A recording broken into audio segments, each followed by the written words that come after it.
Assalamualaikum warahmatullahi wabarakatuh.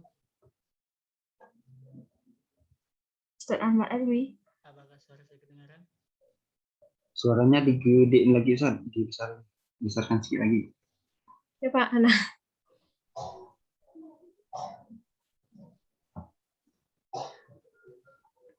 Assalamualaikum warahmatullahi wabarakatuh. Waalaikumsalam warahmatullahi wabarakatuh. Mana udah jelas suara saya, Ustaz?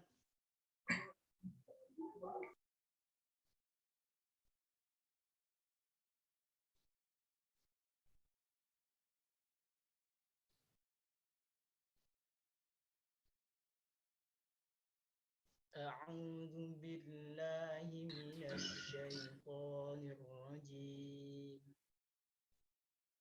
Bismillahirrahmanirrahim. Lan tanalul birra hatta tunfiqu mimma tuhibbun. وما تنفقوا من شيء فإن الله به عليم كل الطعام كان حلا لبني إسرائيل إلا ما حرم إسرائيل على نفسه من قبل أن تنزل التوراة قل فأتوا بالتوراة فاتلوها إن كنتم صادقين فمن افترى على الله كذبا من بعد ذلك فأولئك هم الظالمون قل صدق الله فاتبعوا ملة إبراهيم حنيفا وما كان من المشركين إن أول بيت وضع للناس للذي ببكة مباركا وهدى للعالمين فيه آيات بينات مقام إبراهيم ومن دخله كان آمنا ولله على الناس هج البيت من استطاع إليه سبيلا ومن كفر فإن الله غني عن العالمين صدق الله العظيم السلام عليكم ورحمة الله وبركاته. Waalaikumsalam warahmatullahi wabarakatuh. Oke, demikian tadi pembacaan ayat suci Al-Quran dan semoga Allah senantiasa memberikan pahala bagi pembaca dan yang mendengarkannya. Amin, amin ya robbal alamin. Acara yang ketiga adalah sambutan dari Ustadz Muhammad Ihsan Eskom-I selaku Kepala Madrasah MI Litahfizil Quran Darussalam Sengkubang. Kepada Ustadz Muhammad Ihsan kami persilahkan.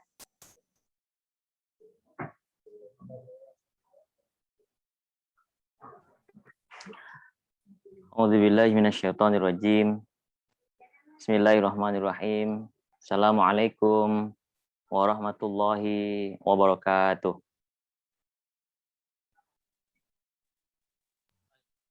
Innalhamdalillah nahmaduhu wa nasta'inuhu wa nastahdi wa na'udzubillahi min syururi anfusina wa sayyiati a'malina may yahdihillahu fahuwal muhtadi wa may yudlil falan tajida lahu waliyyan mursyida amma ba'd. Asatid dan ustazat di Madrasah Ibtidaiyah Litahfizil Quran Darussalam Sengkubang yang saya hormati, bapak-bapak, ibu-ibu, orang tua atau wali dari santri Madrasah Ibtidaiyah Litahfizil Quran yang dirahmati oleh Allah, yang alhamdulillah dari 68 saat ini yang sudah bergabung, ini 85, mungkin bisa 90% ini dihadiri oleh ibu-ibu semua.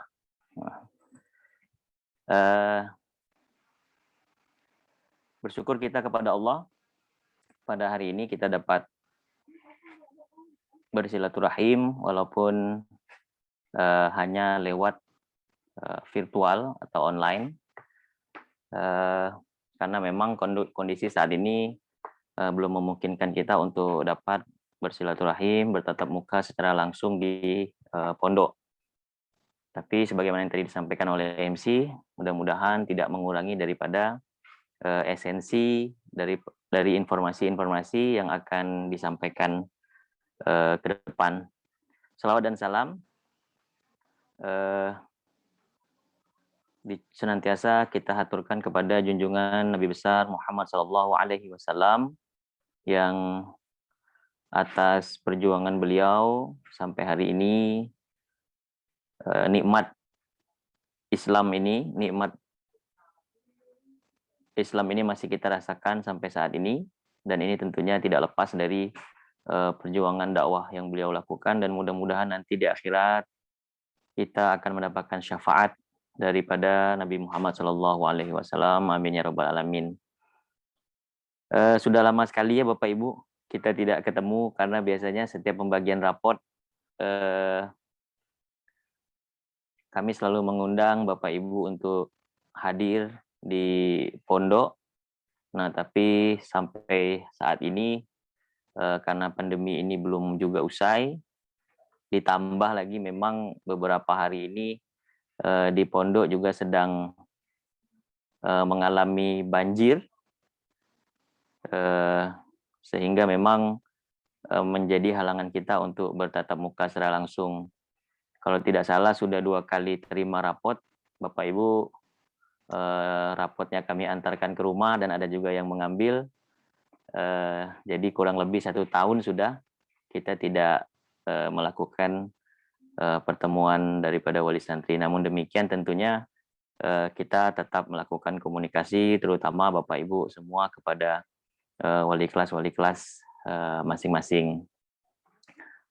Mudah-mudahan pandemi ini segera bisa berlalu sehingga aktivitas-aktivitas yang dulu biasa kita lakukan dapat kembali kita laksanakan sebagaimana mestinya. Bapak Ibu yang dirahmati oleh Allah, insya Allah pada hari ini kami dari pihak sekolah, dari pihak madrasah akan menyampaikan kepada Bapak Ibu semua informasi tentang pengaplikasian atau penerapan pembelajaran Al-Quran dengan menggunakan metode UMI. Barangkali Bapak Ibu ada yang bertanya-tanya begitu. Ini metode UMI ini metode apa? Kenapa tidak metode ABI saja begitu dan lain sebagainya. Insya Allah nanti secara detail akan disampaikan oleh Ustadz Haris Zulizar, karena beliau saat ini adalah yang menjadi penanggung jawab atau kepala kurikulum tahfiz di madrasah kita. Dan alhamdulillah beliau ini telah juga mendalami metode UMI ini ketika beliau waktu itu mengikuti kegiatan tahfiz di salah satu pondok pesantren di Yogyakarta selama kurang lebih 2 tahun, dan beliau juga cukup berpengalaman karena selain beliau belajar di sana, beliau juga sudah sempat memegang kelas juga, artinya beliau sudah juga pernah mengajarkan metode UMI ini kepada murid-murid beliau. Kemudian beberapa waktu lalu juga kami sudah melaksanakan tahsin yang bersama UMI Foundation yang merupakan lembaga yang lembaga yang memiliki atau yang menyusun daripada metode UMI ini. Jadi guru-guru kita sudah ditahsin, sudah ditashih juga, dan juga sudah dilakukan sertifikasi secara online oleh trainer-trainer, oleh pelatih-pelatih dari Surabaya, dan alhamdulillah sudah berlangsung. Insya Allah guru-guru kita pun sudah siap untuk melaksanakan metode UMI ini. Nah, kenapa kita menggunakan metode UMI? Perlu kami sampaikan juga bahwa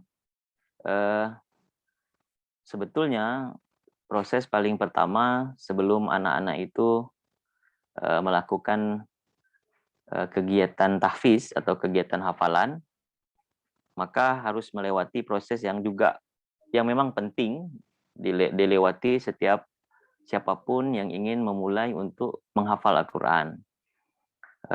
Itulah yang kemudian disebut dengan tahsinul Quran. Apa itu tahsinul Quran?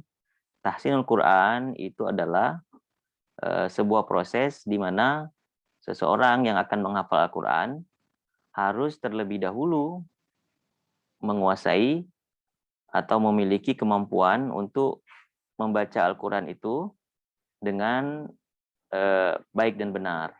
Makhraj hurufnya harus betul, tajwidnya harus betul, dan semua yang mendukung untuk kemudian anak itu membaca Al-Quran juga harus tepat, harus benar.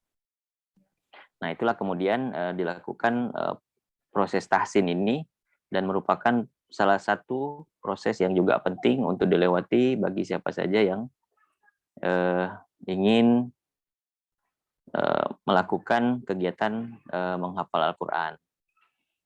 Sebelumnya kita menggunakan untuk kelas 1 itu anak-anak menggunakan sistem menghafal secara talaki. Artinya anak-anak menirukan apa yang dibaca oleh guru, oleh ustadz-ustazah. Kemudian setelah mereka menirukan bacaan tersebut, maka mereka menghafal bacaan itu, begitu. Sebelumnya seperti itu. Nah, sambillah pada kelas 1 itu dilakukan pembelajaran Al-Quran dengan menggunakan Iqra. Nah, saya itu masih menggunakan Iqra. Kemudian diharapkan pada saat kelas 2 anak-anak dapat melanjutkan proses menghafal tidak lagi dengan sistem talaki, tapi sudah bisa melakukan kegiatan menghafal secara mandiri. Artinya anak-anak membuat setoran sendiri, kemudian mereka menyetor kepada guru tahfiznya. Hanya saja memang dalam beberapa tahun ini kita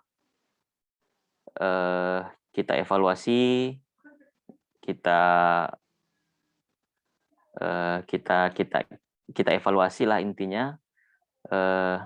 Memang terdapat beberapa kelemahan-kelemahan yang itu kemudian membuat kami pihak sekolah rasa-rasanya ini perlu untuk dicarikan solusinya. Nah, begitu. Jadi akhirnya kami mencoba untuk melakukan berbagai pengkajian segala macam. Maka kemudian kami memutuskan untuk insya Allah mulai tahun ini kita akan menggunakan metode UMI. Lalu bagaimana dengan anak-anak yang belum bisa membaca Al-Quran?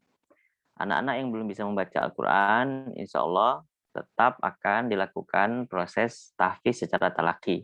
Artinya anak-anak proses menghafalnya tetap dibimbing oleh gurunya, menirukan bacaan yang dicontohkan oleh ustadz-ustazah di sekolah. Sambil mereka kemudian belajar membaca Al-Quran dengan metode UMI.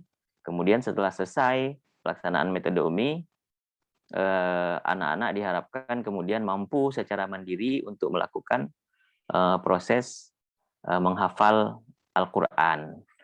Nah, kenapa kami memilih metode UMI? Karena memang kami melihat metode UMI ini adalah metode dengan paket yang lengkap. Artinya anak-anak dari yang tidak bisa membaca sama sekali, kemudian dapat membaca, kemudian juga dapat dapat membaca Al-Quran ini sekaligus dengan tartil. Nah, itu yang paling penting adalah agar anak-anak dapat membaca Al-Quran dengan baik dan benar juga dengan tartil. Nah, karena memang selama ini kadang-kadang anak-anak itu kalau ibu-ibu atau bapak-bapak biasa mendampingi anak-anak itu untuk murojaah di rumah, memang sih tartil tapi kadang-kadang lagunya lurus-lurus saja gitu, lempeng, apa ya, datar gitu. Nah, insya Allah nanti dengan metode Umi ini anak-anak bacaan Al-Qur'annya ada lagunya, ada tartilnya, sehingga memang bacaan anak-anak kita nanti insya Allah bisa lebih baik, lebih bagus dan lebih enak untuk didengar begitu. Dan ini juga menjadi ciri khas lah untuk sekolahan kita, sehingga nanti ketika kita ada mendengar ada anak-anak yang membaca Al-Quran dengan lagu yang khas tersebut, maka itu dapat dipastikan itu anak MI kita begitu, seperti itu. Nah, jadi proses tahsin ini sesungguhnya kita sedang membangun fondasi di awal. Nah, fondasi di awal agar nanti ketika dilakukan kegiatan berikutnya, anak-anak ini fondasinya sudah kuat. Maksudnya adalah ketika nanti anak-anak melakukan kegiatan menghafal sendiri, mereka sudah bisa melakukan itu dengan benar begitu.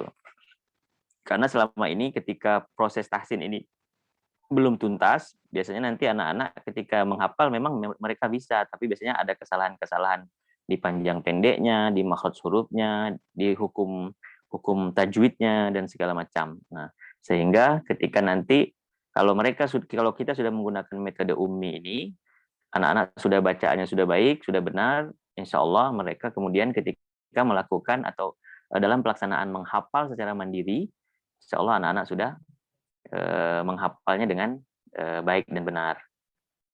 Nah, pondasi ini penting karena kalau pondasinya tidak kuat, seperti kita bangun rumah, kalau pondasi bawahnya itu tidak kuat, nanti dalam perjalanan ke depan tiba-tiba rumah kita ada yang terturun lantainya, tiba-tiba nanti harus ada yang retak-retak segala macam, ada yang terendap. Nah, itu kan akhirnya membuat kita untuk melakukan pekerjaan ulang jadinya begitu. Tapi akan berbeda kalau misalkan fondasi yang dibangun sudah kuat, tanahnya sudah padat, sudah kokoh, insya Allah ketika kita membangun lantai di atasnya, membangun tiangnya, membangun dindingnya, sampailah ke atapnya, insya Allah tidak ada masalah. Nah, biasanya itu yang disebut oleh orang-orang Melayu biasanya kerja 2 kali. Nah, gitu.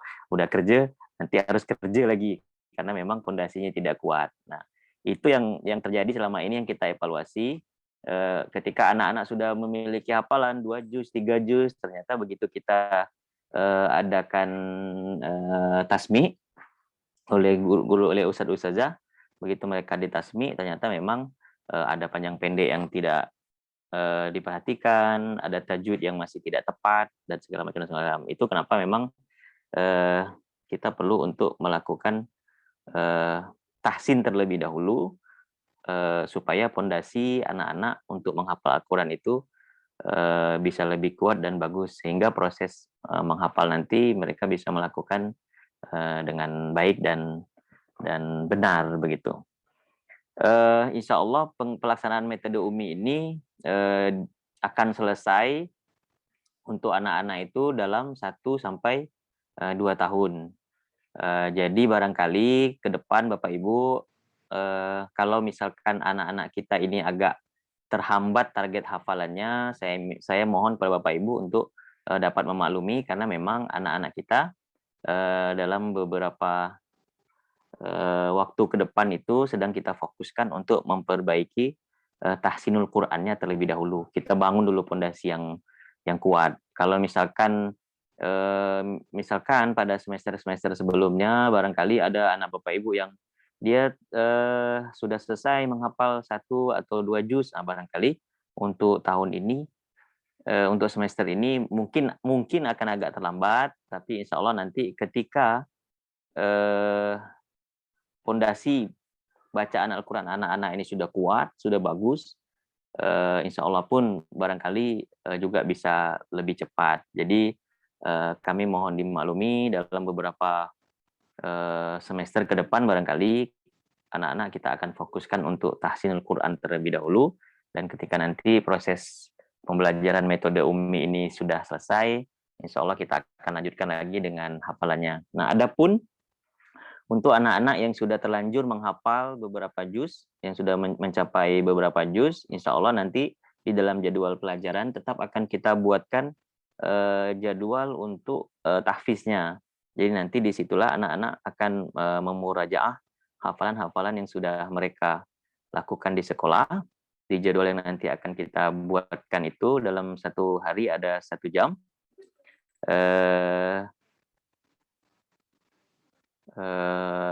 Dan disitulah nanti mereka akan memurojaah hafalan-hafalan yang sudah pernah mereka capai.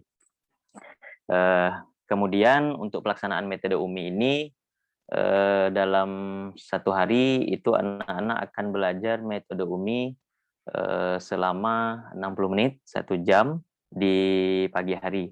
Karena memang ustadz-ustadzah kita yang menguasai metode ummi ini belum terlalu banyak, artinya terbatas pada 12 orang saja, maka kemudian kita laksanakanlah yang namanya sistem rolling.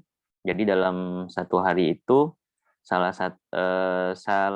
satu orang ustadz atau ustazah ini akan mengajar 3 kali, artinya 3 jam untuk pembelajaran metode ummi. Jadi nanti anak-anak kita, Bapak Ibu semua, itu akan belajar metode umminya itu dalam 1 hari ada 1 jam pelajaran yang digunakan untuk metode ummi. Yang jelas memang mereka akan belajar sebelum jadwal sholat zuhur begitu. Nah, nanti tinggal nanti mungkin barangkali anak Bapak Ibu bisa dapat di sesi pertama, bisa dapat di sesi kedua, atau di sesi ketiga. Baik Bapak Ibu, saya kira hanya itu yang dapat saya sampaikan.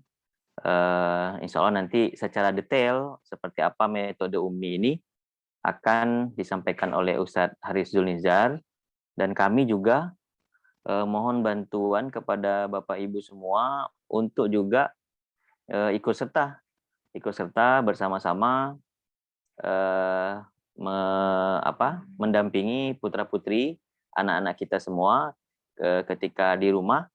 Jadi nanti ya seperti biasalah gitu, membantu mendampingi anak-anak. Barangkali nanti ada penugasan-penugasan yang diberikan oleh ustadz-ustazahnya ketika belajar metode ummi di sekolah yang harus diulang lagi di rumah. Nah, kami mohon bantuan kepada Bapak Ibu untuk mendampingi putra-putrinya dalam melakukan pengulangan pembelajaran tersebut, gitu. Agar memang semakin Bapak Ibu membantu anak-anak kita semua, semakin cepat mereka belajar metode umminya, semakin cepat mereka belajar metode umminya, semakin cepat juga mereka bagus bacaannya, semakin cepat mereka bagus bacaannya, semakin cepat juga mereka bisa melanjutkan proses menghafal yang selama ini sudah pernah berjalan, seperti itu. Insya Allah nanti pun di akhir sesi Ustadz Haris Zulnizar akan membuka sesi tanya jawab ya Ustadz Ijang ya. Ini nampaknya udah ada 1 orang yang mengangkat tangan, ini mau bertanya barangkali ya. Tapi nanti insya Allah kita buka sesi ya Bapak Ibu ya, di akhir sosialisasi yang akan disampaikan oleh Ustadz Ijang. Bapak Ibu silakan bertanya saja, silakan kalau ada yang ingin disampaikan saja, biar kita bisa diskusikan dalam forum sosialisasi online kali ini. Saya kira itu saja yang dapat saya sampaikan. Sekali lagi saya mengucapkan terima kasih yang begitu besar kepada Bapak Ibu Wali Santri yang sampai hari ini senantiasa mendukung putra-putrinya dan mendukung ustadz-ustadzahnya semua di Madrasah Ibtidaiyah di Tahfizul Quran yang sama-sama kita cintai, yang kita harapkan di sinilah tempat kita untuk berikhtiar, berusaha agar anak-anak kita ini menjadi generasi Qurani. Terima kasih banyak atas segala perhatian. Mohon maaf atas segala kekurangan. Hadanallahu wa iyyakum ajma'in. Wassalamualaikum warahmatullahi wabarakatuh. Waalaikumsalam warahmatullahi wabarakatuh. Waalaikumsalam warahmatullahi wabarakatuh. Baik, terima kasih kepada Ustadz Muhammad Ihsan yang telah memberikan sambutannya. Akan kita lanjutkan ke acara yang keempat, adalah acara inti, yaitu sosialisasi metode UMI yang akan disampaikan oleh Ustadz Haris Zulnizar, AMDAK. Kepada Ustadz, kami persilakan.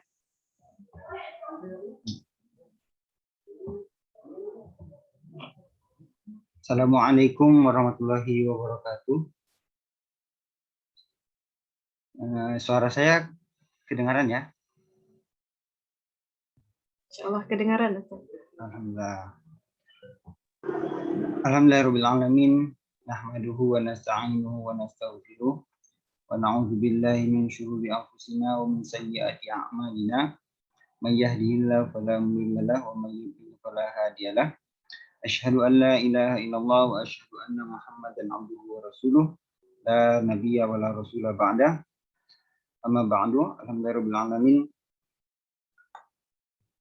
Yang terhormat Ustadz Muhammad Ihsan SKOMI selaku Kepala Madrasah Ibtidaiyah li Tahfizul Quran Darussalam Subang.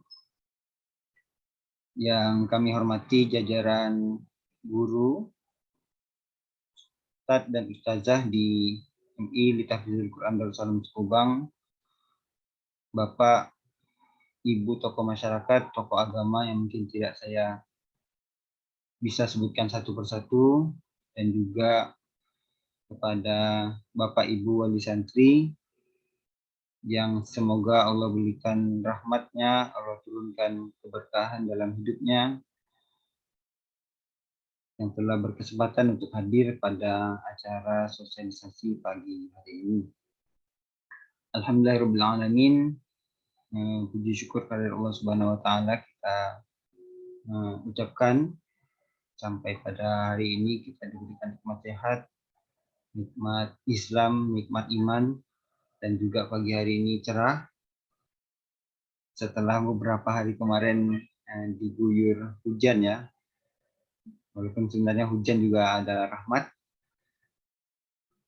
Salawat beriringkan salam tercurah limpahkan kepada kedua hasanah kita, suri tauladan kita, Nabi besar Muhammad SAW,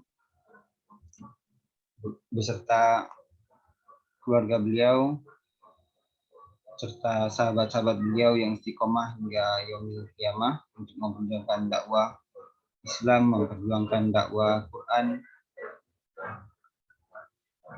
Sebelumnya, saya mungkin boleh tanya kabar dulu kali ya dari wali santri yang alhamdulillah sampai sekarang sudah 97 orang yang hadir. Kalau saya tanya kabarnya baik, nanti Ibu dan Bapak bisa mengangkat jempol. Kalau kabarnya kurang baik, bisa melambaikan tangan. Oke ya.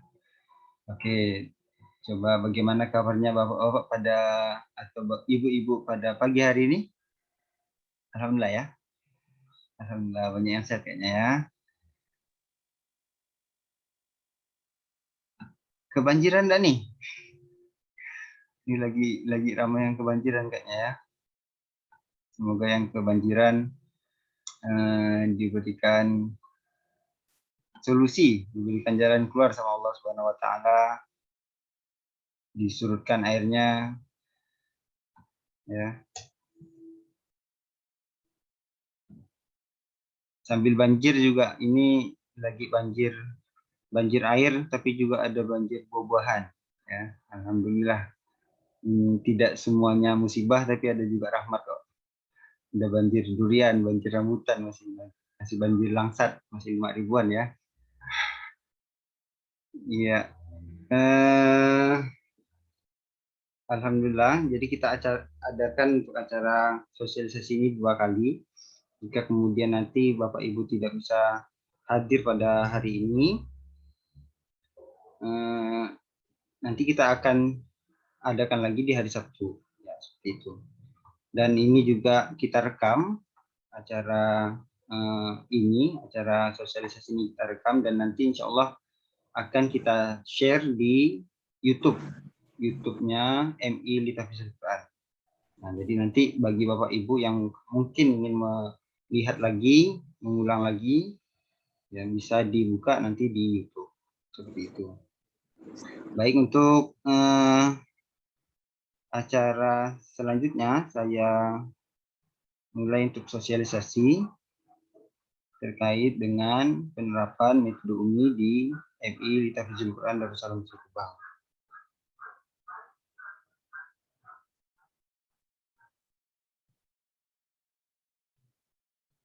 Mohon tunggu sebentar.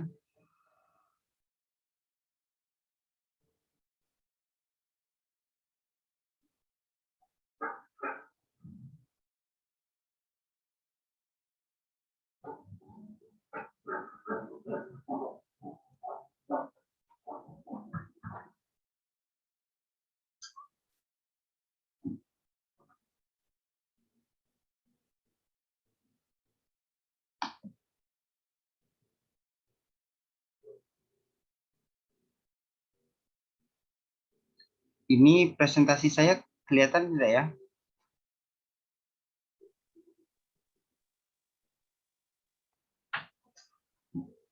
Sudah kelihatan ya? Kita mulai untuk ya.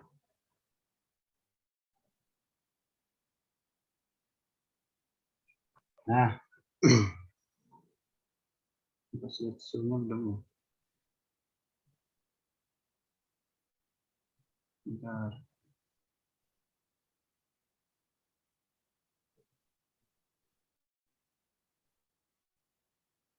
Seru nggak mungkin?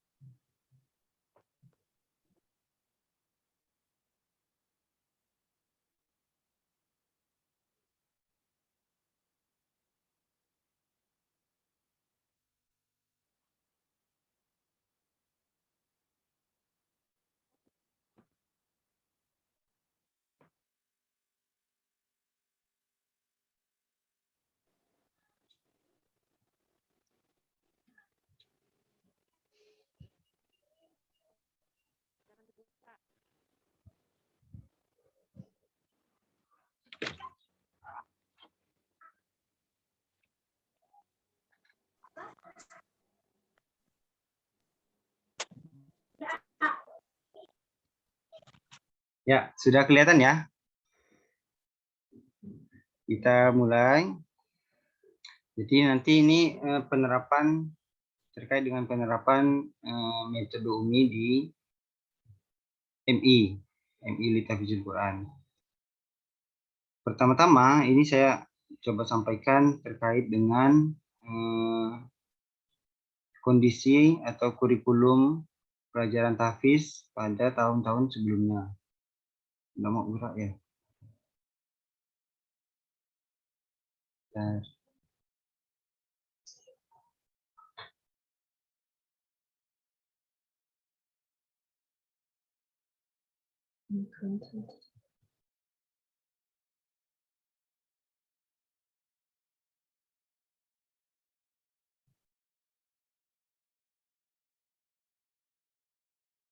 Oh iya, kayaknya mau loading ini Bu, mohon maaf ya. Nah, jadi ini saya menjelaskan terkait dengan kondisi pelajaran tahfiz sebelum kita menggunakan metode UMI atau tahun-tahun sebelumnya dari awal terbentuk seperti itu ya. Jadi ketika jam tahfiz kalau di MI itu, jadi jumlah jamnya itu banyak sekali. Jadi bisa sampai dari pagi sampai zuhur itu pelajarannya tahfiz, hanya tahfiz. Jadi jam pelajaran PAI, fikih, SKI, akidah dan kawan-kawan itu yang harusnya seminggu 2 jam dikurangi hanya 1 jam. Lalu pelajaran tematik yang diajarkan sama wali kelas itu juga dikurangi, harusnya sehari jadi hanya 1 jam pelajaran saja. Jadi hanya 1 jam pelajaran saja, sisanya itu pelajaran tahfiz. Begitu juga mata pelajaran yang lain seperti matematika, bahasa Inggris ya. Jadi kalau dirata-ratakan hampir dari pagi sampai zuhur itu hanya pelajaran tahfiz.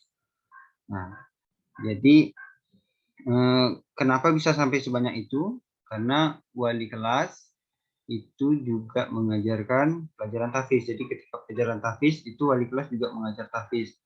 Jadi di kelas itu ketika pelajaran tahfiz ada 2 guru atau sampai 3 guru. Nah, jadi guru tahfiznya sendiri dan guru wali kelas.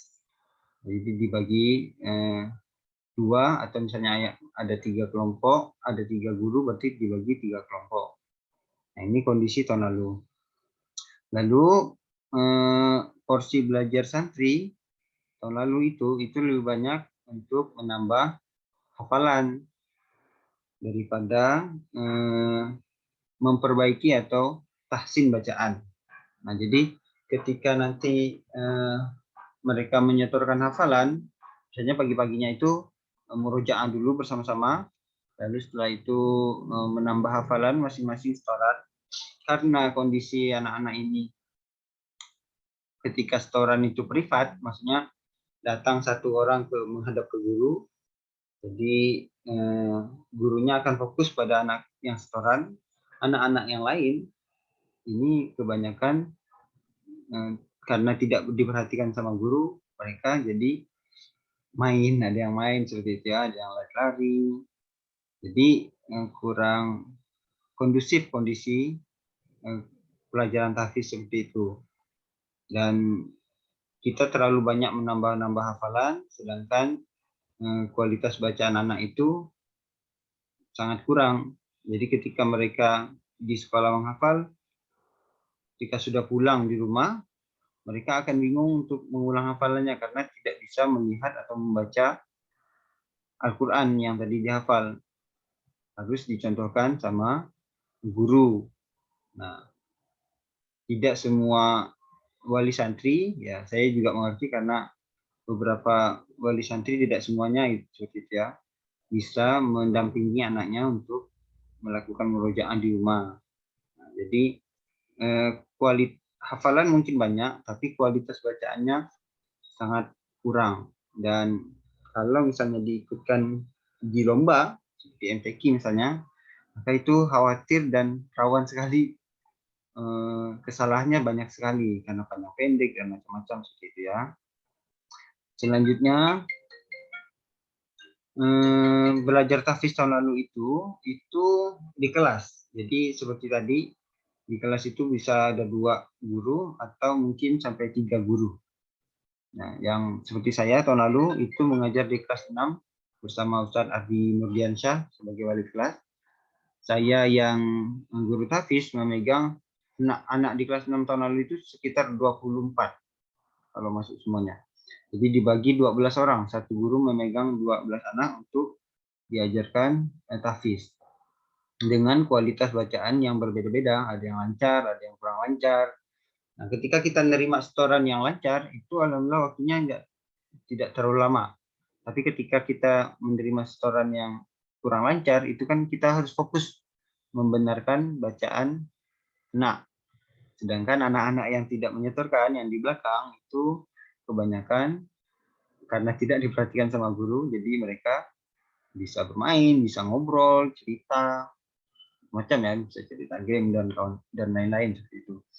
Nah, begitu juga kalau tahsin, kalau mau perbaiki bacaan misalnya Iqra, kalau yang kita pakai sekarang kan, ketika mereka menghadap ke kita untuk baca Iqra, kita akan fokus ke satu anak. Sedangkan anak-anak yang lain di luar atau yang tidak menyetorkan atau tidak tahsin, tidak memperbaiki bacaan, itu akan sibuk sendiri atau sibuk sama teman-temannya.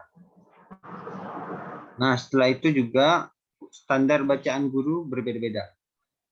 Nah, maksud saya di sini standar bukan berarti kurang ya bacaannya, tapi standar bacaannya berbeda-beda. Misalnya di huruf. Nah, huruf itu dari satu guru bisa berbeda dengan pemahaman guru yang lain. Seperti juga ilmu fikih, kalau kita sholat ya, misalnya takbiratul ihram itu kan bermacam-macam ya secara ilmu fikih. Ada yang sampai telinga, ada yang di bawah telinga, ada yang di dada saja. Nah, begitu juga dengan ilmu bacaan Al-Quran, itu sebenarnya ada perbedaan. Tapi perbedaan itu tidak kemudian membuat kita bersalah atau dosa seperti itu ya. Memang ada perbedaan, sama seperti dalam fikih. Selanjutnya misalnya di huruf ya. Perbedaan di satu guru dan guru lain. Ada guru yang kemudian menyebutkan huruf K, itu K biasa. Tapi ada juga guru yang menyebutkan huruf K itu K. Ya, K. Nah, itu kan berbeda ya antara K dengan K. Atau misalnya huruf A, ada yang A-nya kuat, A. Ada yang juga biasa, A. Nah, ada yang H, ada yang H biasa. Jadi kualitas atau standar bacaan tiap guru itu berbeda-beda. Ini akan kasihan pada anak, terdampak pada anak ya. Jadi anak itu akan susah nanti ketika pindah kelas dan ketemu guru yang berbeda, yang tadinya dia sudah memakai bacaan huruf K biasa, tidak ada anginnya, bukan K.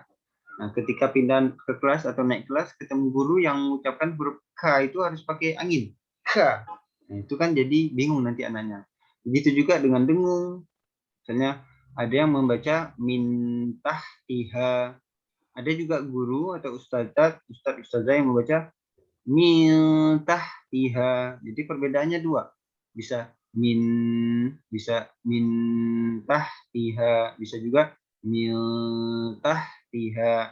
Itu benar ya, itu benar, tapi tidak standar. Nanti guru yang satu bacanya cara yang A, nanti guru yang lain membaca dengan cara yang B. Ketika anak berpindah guru karena naik kelas, nah itu anak-anak khawatirnya bingung nanti karena akan berpindah dengan guru yang lain. Nah, standarnya berbeda-beda ya, standar bacaan guru. Lalu proses belajar yang kurang efektif. Tadi yang saya sampaikan, anak-anak itu ya namanya juga anak SD ya. Kita juga kalau dibilang maklum ya agak maklum karena memang waktunya bermain seperti itu. Jadi kalau kita lengah sedikit, kita menerima setoran bacaan dari nanda azam misalnya. Ketika azam setoran, maka anak-anak yang lain sangat mungkin untuk bermain. Fahri, waktu saya mengajar di kelas 6 itu ya, Fahri, Najib, dan kawan-kawan. Bahkan anak-anak yang tidak biasa menghafal, itu mereka tidak menghafal. Mereka bisa cuma duduk-duduk hanya melamun, karena tidak diperhatikan guru. Ya, jadi proses belajar itu waktunya memang banyak, tapi anak-anak itu tidak butuh belajar terus di waktu yang banyak itu. Seling main, dan khawatirnya mainnya itu lebih banyak daripada waktu belajar. Walaupun kita berikhtiar sebaik mungkin agar proses belajar itu bisa maksimal, bisa lebih banyak waktu menghafal seperti itu ya. Nah, jadi terasa kurang efektif. Lalu juga menggunakan Iqra. Jadi memperbaiki bacaan anak-anak pada tahun-tahun sebelumnya ini kita menggunakan Iqra sambil juga menambah hafalan. Nah, jadi anak-anak yang Iqra tadi, sebenarnya ini saya tidak menyalahkan Iqra atau merendahkan Iqra. Iqra ini bagus ya, Ibu ya, atau apa. Jadi cuma Iqra kan harus juga ada pelatihan. Jadi kalau bapak-bapak dan ibu-ibu tahu, Iqra itu ada pelatihan cara mengajarnya. Nah, jadi tidak boleh sembarangan sebenarnya mengajar Iqra. Ada pelatihannya di Jogja. Jadi sebelum mengajar Iqra biar standar dan bagus hasilnya, anak-anak yang kita ajar itu bagus, itu ada pelatihannya dulu di Yogyakarta. Nah, untuk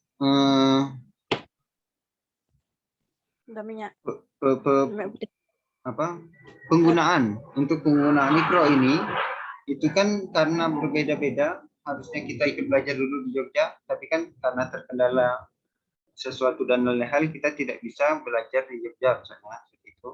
Jadi cara mengajarnya tidak sesuai dengan apa yang diinginkan oleh Iqra, dan model belajarnya itu privat. Jadi anak menghadap ke guru satu orang untuk membacakan hal Iqra 2 atau Iqra 4 seperti itu ya. Anak-anak yang lain akan tidak diperhatikan. Jadi anak-anak yang tidak diperhatikan itu sangat mungkin sekali mereka mohon maaf panjat, ada yang berlari-lari, ada yang main pesawat. Jadi sangat tidak kondusif seperti itu ya. Jadi susah sekali mengaturnya. Nah, apalagi nanti ada yang santri yang membawa Iqra, ada yang tidak membawa Iqra ketika di MI. Nanti ada yang tetap memperbaiki bacaan, ada juga yang tidak memperbaiki bacaan. Atau ketika guru mendengarkan atau menyimak bacaan Iqra santri, itu karena anak-anak yang lain itu bermain, guru tidak fokus untuk menyimak atau memperbaiki bacaan santri karena manggil si A, si B, sini bang, jangan main-main bang. Itu terlalu menghabiskan waktu seperti itu. Nah, jadi kurang efektif. Nah, untuk kurikulum tahfiz yang tahun ini, itu perubahan-perubahannya. Pertama di jam tahfiz. Memang kita akui jam tahfiz untuk tahun ini itu berkurang. Kalau tadi yang tahun-tahun sebelumnya itu bisa sampai dari pagi sampai zuhur seperti itu ya. Ini hanya 2 jam satu hari. 2 jam ditambah nanti ada juga jam untuk merojaah bersama dari jam setengah 12 sampai jam 12 ya. Jadi ada sekitar 2 jam lebih untuk pelajaran tahfiz. Nah, tapi ini kita terapkan dengan berbagai konsekuensi. Ya, mau tidak mau tadi kita bisa jam tahfiz itu banyak karena guru wali kelas juga ikut mengajar. Wali kelas yang, mohon maaf saya bukan merendahkan atau menyalahkan wali kelas, tapi kita melihat kondisi di lapangan memang karena wali kelas ini tidak semuanya punya background sekolah pondok atau sekolah agama yang bacaan Al-Qur'annya baik seperti itu ya. Jadi beberapa wali kelas itu backgroundnya pendidikan umum, kebanyakan bacaan Al-Qur'annya juga belum terlalu baik. Nah, alhamdulillah sekarang sudah kita adakan tahsin untuk guru. Jadi setiap minggu itu, hampir setiap hari, dari Senin sampai Jumat, itu ada kelompok-kelompok guru di MI yang terus kita perbaiki bacaannya agar kemudian guru-guru ini semakin baik. Nah, kita harapkan mereka yang mengajar di MI, walaupun bukan mengajar tahfiz, tapi juga ada dampak yang baik dari mengajar di MI. Nah, karena guru wali kelas tidak mengajar tahfiz, guru tahfiz saat ini itu berjumlah 11 orang. Jadi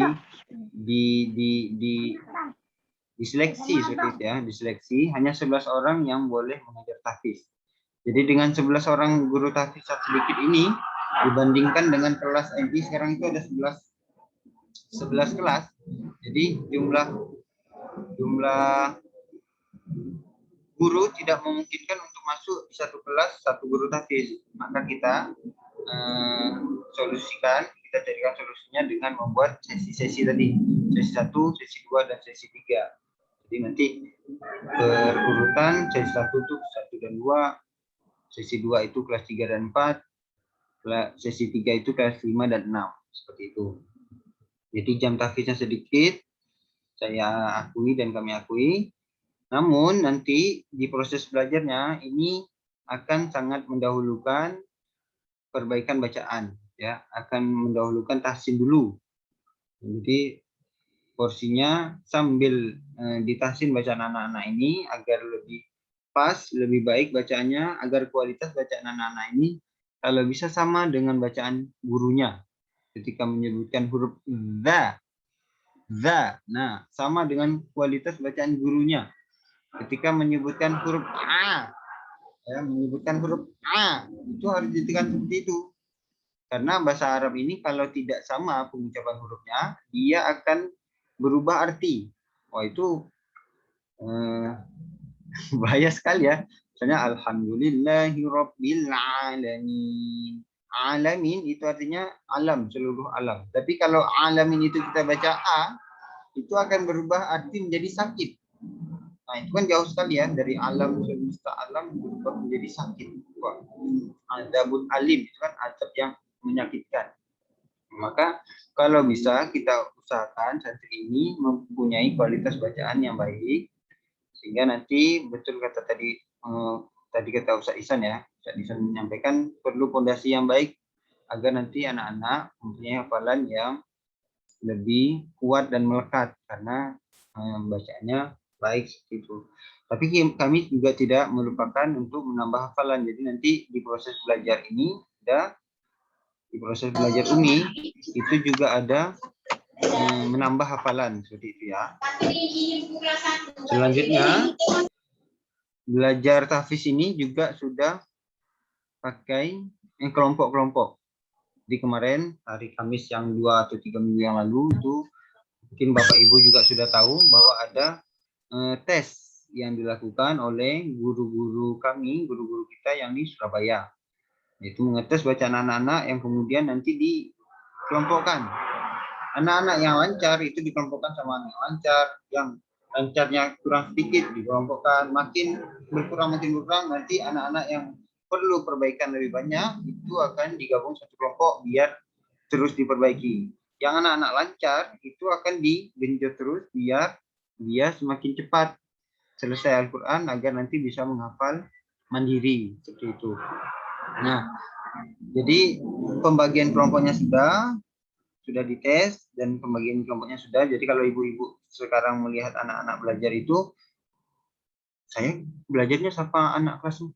Nah, jadi memang digabung. Ada anak-anak yang kelas 3 bergabung sama kelas 4 atau kelas 1 bergabung sama kelas 2. Nah, seperti itu ya. Itu sesuai dengan kemampuan bacaan santri tersebut.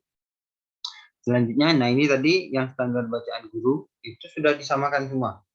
Karena guru tahfiz yang 11 orang ini itu sudah dilakukan seleksi, ujian seleksi istilahnya sama ustadz-ustadz yang ada di Surabaya. Jadi anak-anak yang kemarin diseleksi itu, dites sama ustadz-ustadz itu, itulah yang kemudian atau tim dari sanalah yang kemudian mengetes bacaan kami yang kemudian koreksi ya, ada yang kurang seperti apa dan sebelumnya juga diperbaiki terus bacaan ustaz-ustazah biar standar bacaannya sama, tidak ada yang seperti tadi huruf K itu tidak dibaca K. Nah, biar semuanya sama. Semuanya dibaca sama K, bukan K, bukan K. Nah, ada anginnya seperti itu. Atau huruf za yang tipis, zal itu dibaca dengan posisi lidah yang seperti ini. Ya, biar kedengaran tipis. Nah, tidak beda-beda. Huruf K, huruf za, huruf ha. Alhamdulillah, ar-rahmanir rahim. Hanya itu harus jelas biar semua bacaan guru sama. Jadi yang tidak lulus seleksi kemudian itu masih kita perbaiki sampai sekarang juga masih berlanjut agar nanti kalau bisa semua guru MI itu bisa lulus ujian seleksi untuk menjadi guru Al-Quran. Nah, paling tidak untuk keluarganya, untuk anaknya, seperti itu ya. Jadi standar bacaan guru itu sama semuanya. Selanjutnya, proses belajarnya itu akan lebih efektif. Nah, ini kan sudah berjalan hampir seminggu ya. Seminggu lebih, kalau nggak salah. Nah, seminggu lebih ini alhamdulillah memang saya akui dan kami akui jam tahfiznya lebih sedikit, cuma 2 jam. Tapi kemudian kita lihat kondisi di lapangan, anak-anak yang biasanya tidak terlalu betah untuk menghafal itu lebih fokus karena proses belajarnya itu sudah diatur. Setelah berapa menit kesekian itu agendanya ini, menit kesekian itu tentang ini pembelajarannya, tentang hafalan. Jadi benar-benar sudah ada SOP-nya seperti itu. Nah, ya. Jadi proses belajarnya itu lebih efektif walaupun sedikit. Oke, dan kemudian kita tahsinnya itu menggunakan Umi. Tahsinnya menggunakan Umi. di sini saya menekankan untuk tahsin ya. Dan kemudian kenapa menggunakan metode umi. Nah, jadi Iqra dan umi itu sama metode atau cara untuk bisa membaca Al-Quran. Kalau kita yang biasa mendengar, udah familiar itu Iqra, karena bisa dijual bebas. Kita pergi ke toko buku, itu bisa kita dapatkan Iqra. Karena kita yang tidak bisa membaca Al-Quran pun, kita bisa beli buku Iqra. Dan kemudian bisa kita ajarkan ke anak-anak kita. Walaupun kualitas bacaan kita mungkin kurang. Nah, berbeda dengan Umi. Umi ini bukunya tidak dijual bebas. Orang-orang yang bisa membeli buku Umi itu adalah orang-orang yang kemudian sudah lulus ujian seleksi. Ya, atau lembaga yang ingin menggunakan. Nah, di Kalbar ini yang menggunakan Umi baru MI Litafizul Quran. Semoga ke depan nanti banyak lembaga yang mungkin bisa bergabung untuk menggunakan metode Umi di sekolahnya. Nah, saat ini kita perbaiki dulu untuk bacaan dan sistem mutu di penggunaan Umi di MI. Seperti itu ya. Nah, sekarang kenapa harus ditahsin dulu? Ini kan perubahan besarnya itu kan hafalannya di stop, bukan di stop sih, dikurangi. Nah, lebih diperbanyak di tahsinnya. Nah, ini yang kemudian membuat kenapa kita harus tahsin dulu ya. Harus ditahsin dulu bacaan anak-anak karena memang aturan agamanya dan aturan menghafal itu penting memperbaiki bacaan dulu sebelum menghafal. Fondasinya dikuatkan dulu. Kalau kondisinya sudah kuat, nanti menghafalnya akan lebih mudah. Nah, maka sekarang ini kita memperbaiki terus bacaan anak-anak, termasuk bacaan guru juga diperbaiki. Ya, jadi ketika bacaan kita itu baik, maka nanti hafalan akan bisa baik karena bacanya baik. Tapi kalau bacanya sudah banyak yang salah, untuk kualitas hafalan bisa baik itu hampir susah seperti itu. Ya, jadi membaca ini penting sekali mengerti dengan bacaan yang panjang, bacaan yang huruf-huruf, terutama huruf-huruf yang tadi, huruf za, huruf fa, huruf lo, so, ya harus tebal. Tidak boleh baca so itu so. Ya, sebenarnya tidak boleh. Harus agak lebih tebal. So, biar jelas beda antara so dengan sa. Beda antara si dengan soy. Beda antara di dengan woi, huruf do. Ya. Beda antara zi dengan woi, ti dengan poi. Nah, jadi kualitas bacanya biar bagus sekalian bacaan anak-anak ini ya. Kita perbaiki pelan-pelan. Mohon ibu-ibu dan bapak mendukung dan memperbaiki bersabar ya. Kita perbaiki bacaan anak-anak ini biar kemudian lebih bagus, lebih kuat hafalannya, lebih melekat. Karena mereka bisa merojaah sendiri nanti. Kalau misalnya mereka lupa, mereka tinggal buka Al-Quran tanpa disuruh orang tua dengan kesadaran yang semoga kita doakan punya kesadaran pribadi, buka Al-Quran, yang melihat karena hafalannya lupa. Tapi kalau mereka lupa terus membuka Al-Quran, mereka tidak bisa membaca. Itu kan bingung mereka, yang mana yang mau diperbaiki. Mereka tidak bisa membaca. Nah, jadi mengapa kemudian kita mengharuskan lebih banyak memperbaiki bacaan baru nanti sambil menghafal juga tapi perlahan ya. Nah, kualitas bacaan. Jadi kualitas bacaan santri ini kan dilihat dari lulusannya. Angkatan yang kemarin alhamdulillah sudah lulus, itu kita perhatikan kualitas bacaannya. Memang alhamdulillah ada beberapa anak yang bagus bacaannya. Dan itu sangat terdukung dari wali santri. Nah, wali santri yang memang memperbaiki, rajin, dan memang backgroundnya agamanya baik seperti itu ya. Jadi kualitas bacaannya anaknya juga bagus. Tapi kan kita juga mengharuskan agar kualitas semua, kita usahakan semua anak ini kualitas bacanya baik. Kita usahakan pelan-pelan. Nah, tapi harus dengan proses dan sistem yang baik, manajemen yang baik seperti itu. Lalu ini juga permintaan dari pimpinan pondok dan ustadz petinggi di Pondok Pesantren Darussalam Subang, yang sudah juga ada yang di rapat dibahas, ada juga yang secara pribadi menyampaikan ke kami terkait dengan kualitas bacaan santri, sampai mengatakan santri ini, kalau santri MI maksudnya, santri MI ini kalau menghafal itu mantap sekali. Bapak atau ustazah yang ada di pondok itu kalau lomba menghafal sama santri MI mungkin kalah. Tapi kalau santri MI ini disuruh baca Al-Quran, baca surah itu mengkhawatirkan seperti ya.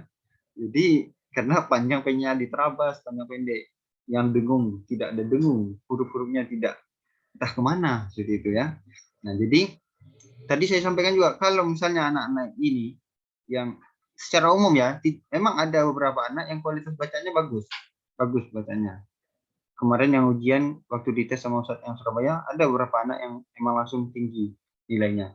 Tapi kebanyakan itu kalau dites untuk bacaan-bacaan dengung, bacaan panjang pendek itu banyak sekali yang masih kurang.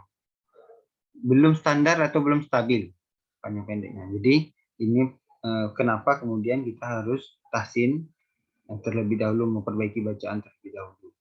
Selanjutnya, kenapa kemudian kita memilih metode UMI? Jadi kalau Bapak dan Ibu tahu, kita tadi saya sampaikan ada Iqra ya.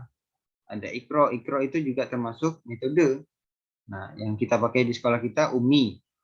Kalau Bapak Ibu yang daerah Mempawah itu juga mungkin tahu sekolah SDIT ya, SDIT Anak Soleh di Mempawah itu menggunakan metode Wafa. Nah, jadi ada berbagai macam metode.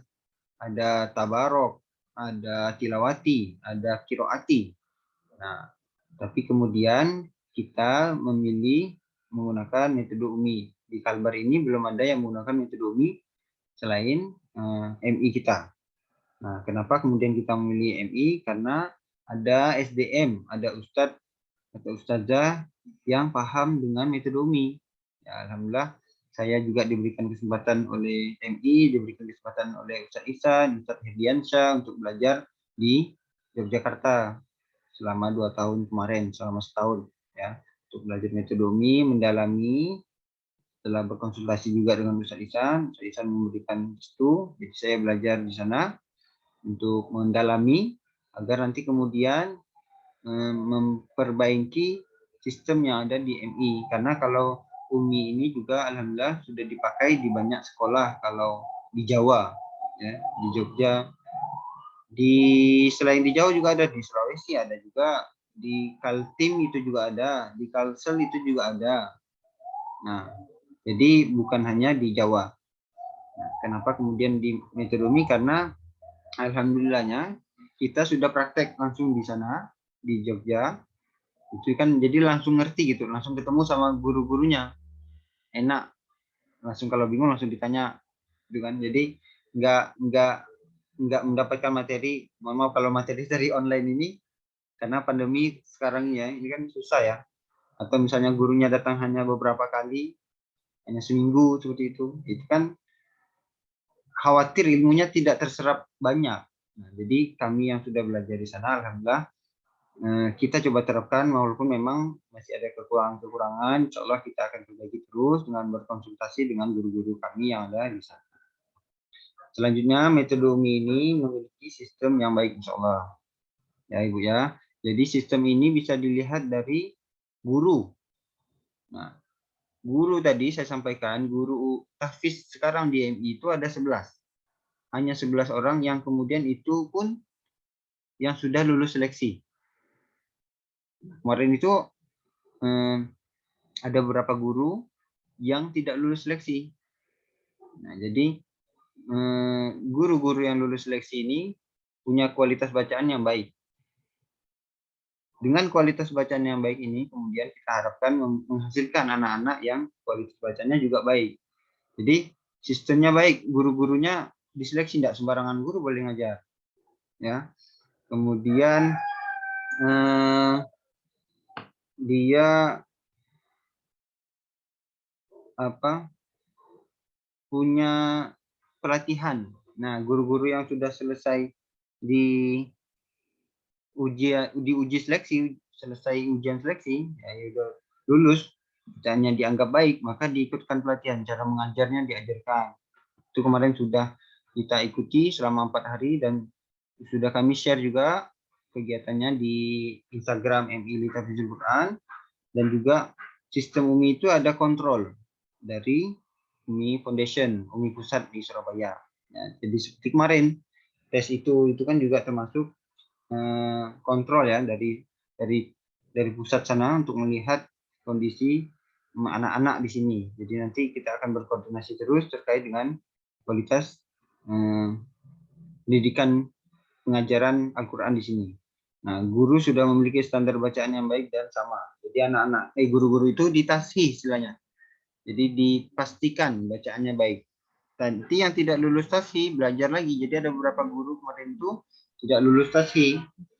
Jadi kita ajarkan kembali, kita perbaiki lagi bacaannya agar nanti kalau lancar, kalau bisa tahun depan atau akhir tahun kita adakan lagi tashih untuk guru-guru agar lebih banyak stok atau jumlah guru tahfiz di MI Litafizul Quran. Seperti itu ya. Selanjutnya model belajarnya efektif. Nah, karena model belajarnya itu tidak privat. Nah, tidak sama seperti yang tadi saya jelaskan kondisi kalau kita mengajar Iqra. Kalau Iqra itu kan anak-anak maju, terus kita simak bacaannya. Anak yang kita simak ini kita fokus sama satu anak. Sedangkan anak yang lain yang tidak kita simak itu karena tidak diperhatikan bisa main sekali, bisa kemana-mana, seperti itu ya. Terus media pembelajarannya juga ada, bukunya ada sendiri di salah satu beberapa bukunya ya. Ini buku jilid 1. Nah, ini tentang huruf-huruf.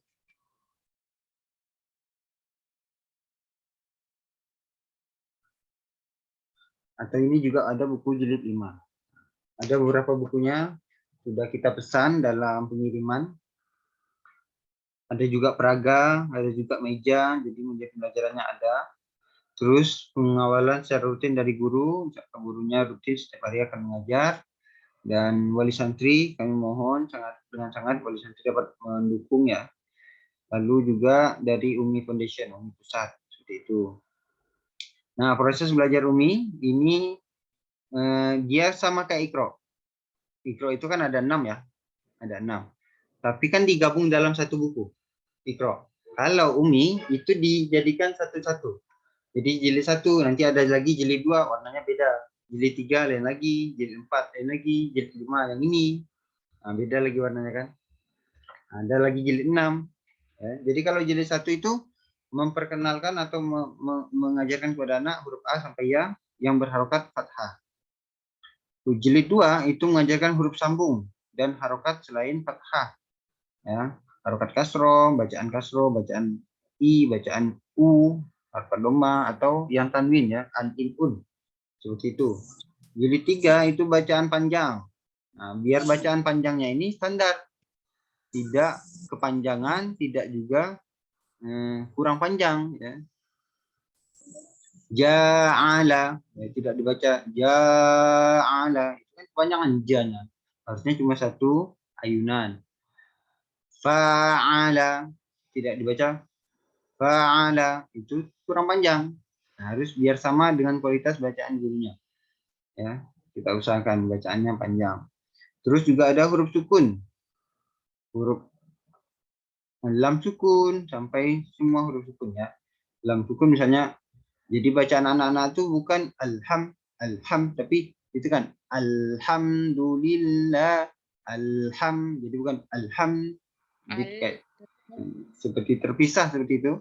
Nah, itu biar standar bacaannya sama, kualitas bacaan anak dengan kualitas bacaan guru. Nah, jilid 5 itu mengajarkan yang ini tadi, jilid 5 mengajarkan tentang dengung, bacaan dengung ya. Ikhfa syafawi, iqlab, idgham biguna dan kawan-kawannya. Nah, jadi biar sama bacanya, tidak yang seperti tadi. Ada yang dengungnya mintah iha, kan berbeda dengan mintah iha. Kalau jeli itu berbeda. Nah, kalau ikut MTQ itu nanti akan dinilai sampai sedetail itu biasanya kalau jurinya lumayan ketat ya seperti itu. Jadi bacaan dengung kalau jilid 5, bacaan jilid 6 itu bacaan tidak dengung, qalqalah, bacaan izhar, bacaan idgham bila guna, bacaan-bacaan yang tidak dengung. Terutama bacaan qalqalah ya. Tabbat yada abi lahabin wa tab. Nah, be-nya itu harus jelas dan ditahan. Nah, itu tidak sembarangan. Anak-anak mungkin sudah hafal, tapi kualitas bacanya mungkin belum 100% sama. Nah, itu misal. Terus selanjutnya ada gharaibul Quran, bacaan-bacaan yang khusus. Nah, jadi di Al-Quran itu ada yang tulisannya sama seperti biasa, tapi cara bacanya berbeda. Ada. Atau emang dikasih tanda-tanda. Cara bacanya harus seperti ini, tidak boleh sembarangan. Seperti di surah Al-Mutaffifin juz 30. Kalla bal rona. Nah, itu cara bacanya harus berhenti tanpa mengambil nafas. Nah, kalla bal rona. Balnya itu juga tidak boleh bergerak lidahnya. Bal. Nah, jangan sampai bergerak bibirnya sambil mengatuk-ngatuk, itu tidak boleh. Atau bacaan di surah Yusuf, data manna, ya itu ada Bismillahi majreha wa mursaha. Kalau anak-anak tidak diajarkan, itu akan dibaca majroha. Harusnya dibaca majreha, bukan majroha. Nah, itu gharaibul Quran, bacaan-bacaan khusus. Ada juga materi tajwid. Nah, ini anak-anak akan paham dengan kualitas bacaan tajwid. Dengan ilmu tajwid, mohon maaf. Jadi, hukum nun sukun itu dibagi berapa? Ada berapa? Huruf hukum izhar halki itu apa? Nanti anak-anak kan paham. Izhar halki ialah nun sukun atau tanwin bertemu salah satu huruf hamzah, ha, kha, ain, wain, ha. Contohnya, langsung sekali dengan contoh. Anak-anak dapat mengurai. Man a, ada hukum bacaan apa? Izhar halki. Kenapa? Nah, sampai seperti itu. Nanti kita coba tunjukkan videonya ya. Coba kita tunjukkan. Ini boleh ibu-ibu lihat. Semoga lancar. Bismillah. Ya, boleh dilihat.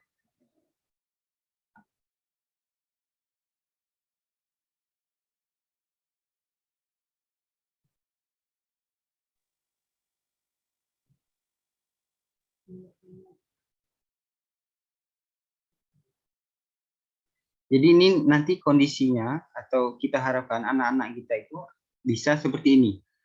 Kualitas bacaannya. Kita harapkan bisa seperti ini agar anak-anak itu benar-benar sekalian bagus. Nah, ini prosesi atau acara khataman. Jadi di metodologi itu ada runutan acara khataman Al-Qur'an. Nah, jadi bisa dites. Nanti ibu-ibu bisa lihat ya, silakan. Ini anak-anak yang sudah selesai sampai jilid 6 sampai gharib sampai tajwid ya.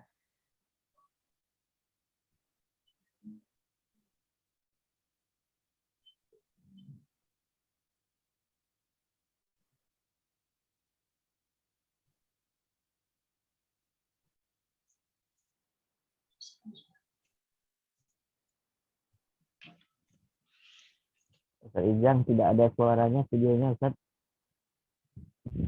Kenapa Ustaz? Di videonya tidak ada suara. Oh, tidak ada suara. Bentar.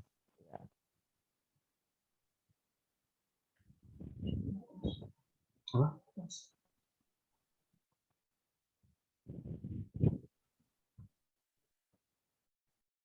Itu di sini ya, yang kecil ini.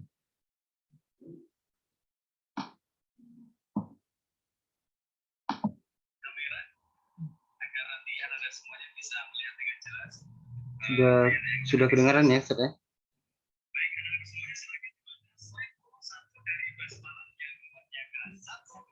Sudah kedengaran, alhamdulillah.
Selanjutnya anak-anak kita akan memulai buku tajwidnya. Silakan perhatikan slide yang ada di depan.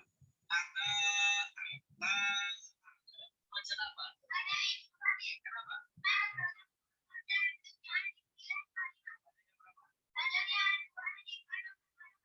Berikutnya, Allahi ada pembacaan apa?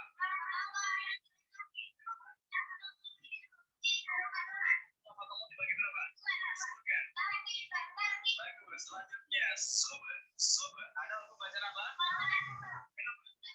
Ada berapa huruf Allah? Sebutkan. Allah dibagi berapa? Sebutkan.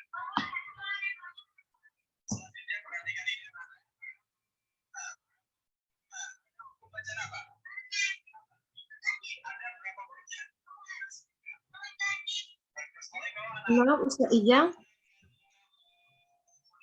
Ustaz Ijang, suara videonya masih kecil, kurang jelas. Tolong dibesarkan lagi.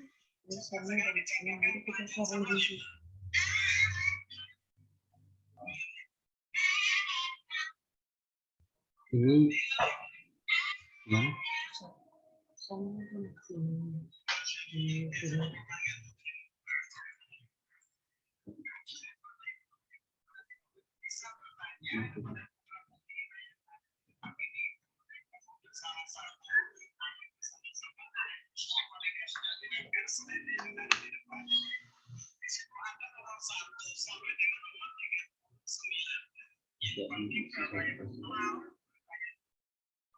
Silakan pilih nomor yang ada di sana dan untuk cara bertanya insya Allah akan kami bantu. Silakan Bapak Ibu untuk bertanya langsung kepada putra yang ada di depan ini. Silakan Bapak Ibu. Baik, silakan yang ada di belakang untuk disampaikan. Silakan Ibu untuk bertanya.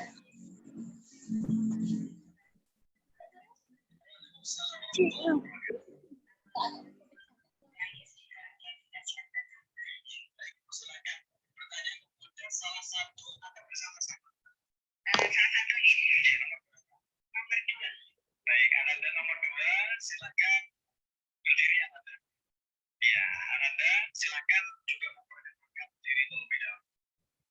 Perkenalkan, nama saya Latif Arafat dari Bogor.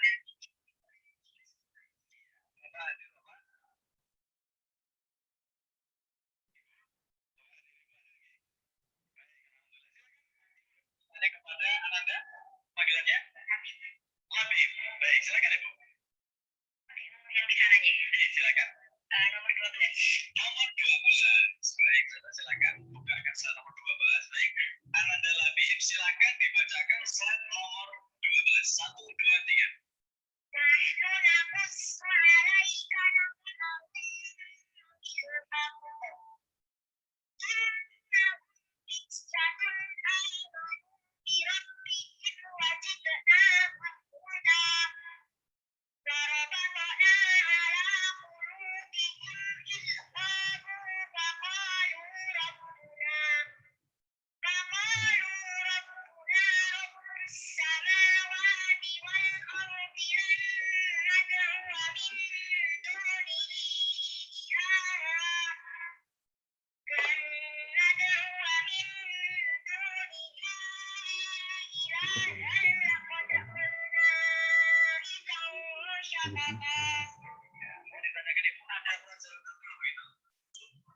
Ada pelajaran apa Mas Labib di sana? Ada pelajaran semua tulisan dua yang diberi alif hanya dibaca-baca kecuali lihat semua dia berdua, dia berdua, pada berdua, dan berdua. Iya, bagaimana Ibu? Saya pada Ustaz. Betul, jadi saya setuju. Baik, luar biasa, kita berikan tepuk tangan. Terima kasih, selamat berkah Mas Labib. Assalamualaikum warahmatullahi wabarakatuh. Waalaikumsalam warahmatullahi wabarakatuh. Baik, terima kasih Ananda Labib. Baik, selanjutnya Bapak Ibu kami persilakan untuk bertanya.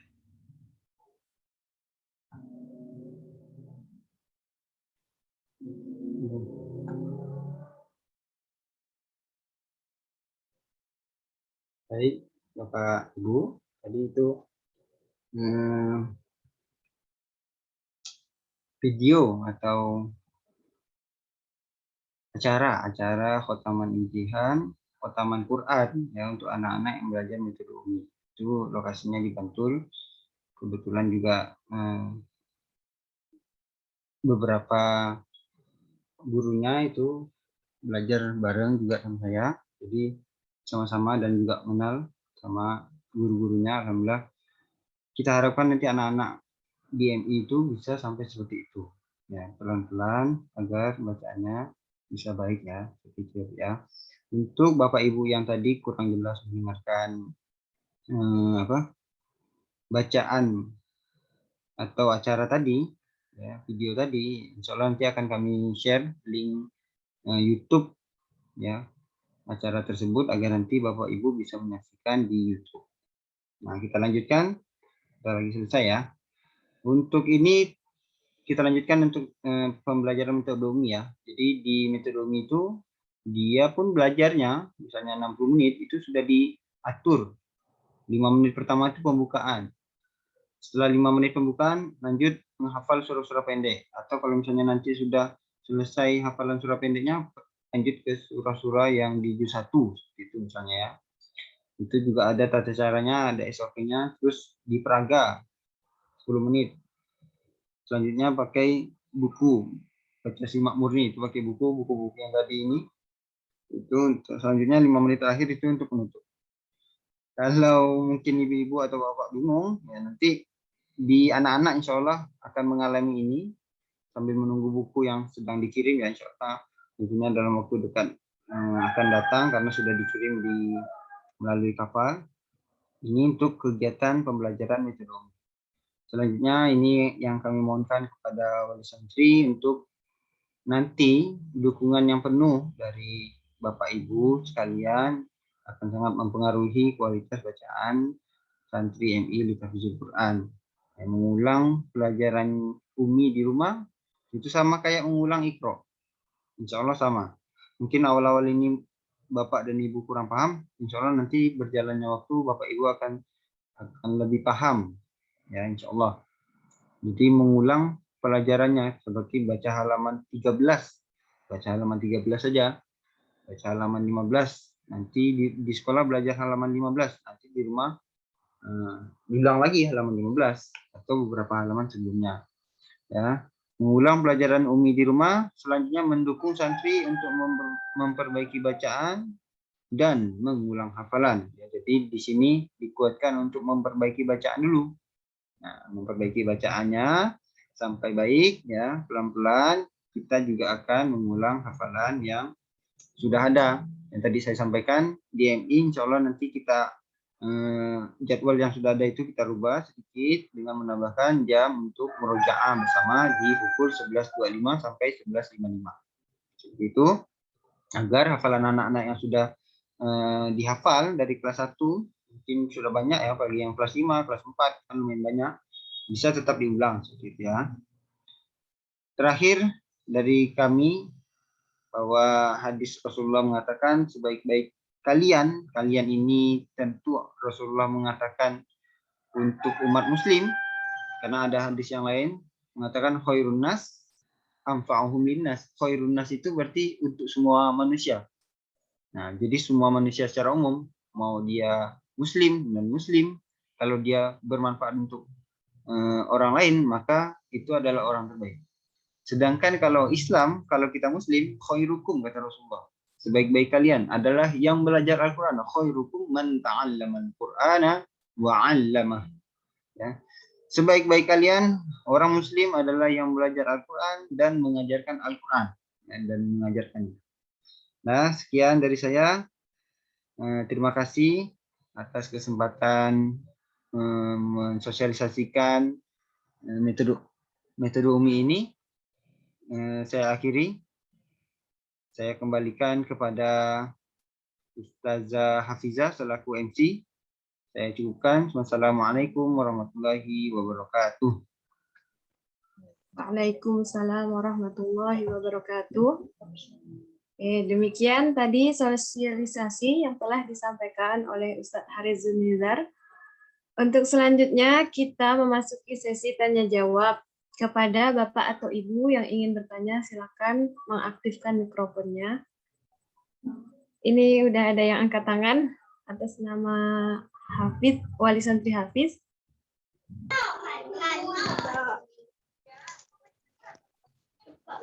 Oke. Silakan Bapak yang ingin bertanya.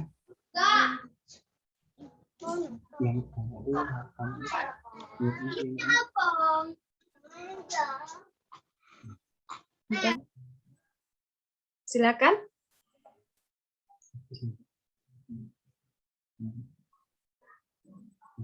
Silakan diaktifkan dulu mikrofonnya, Pak.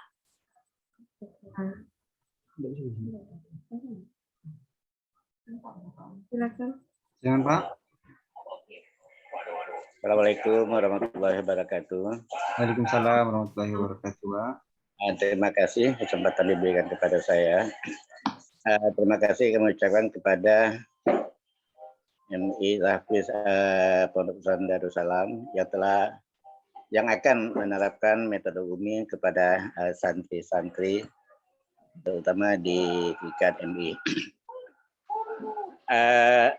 Yang Bapak jelaskan tadi tentang metode Umi yang akan diterapkan.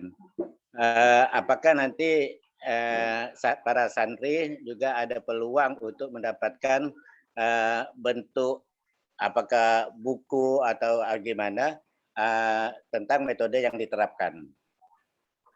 Selain mendapat secara langsung di santri di sekolah, untuk bimbingan di rumah, apakah ada semacam pedoman yang kami pegang gitu? Jadi itu yang dapat kami tanyakan. Terima kasih. Assalamualaikum warahmatullahi wabarakatuh. Waalaikumsalam warahmatullahi wabarakatuh. Terima kasih Pak atas pertanyaannya. Silakan Ustadz Ijang bisa dijawab. Atau yang lain dulu Ustadz? Boleh ditampung dulu saja. Sampai 2 atau 3 boleh. Oke, untuk Wali Santri Zaskia, boleh diaktifkan mikrofonnya.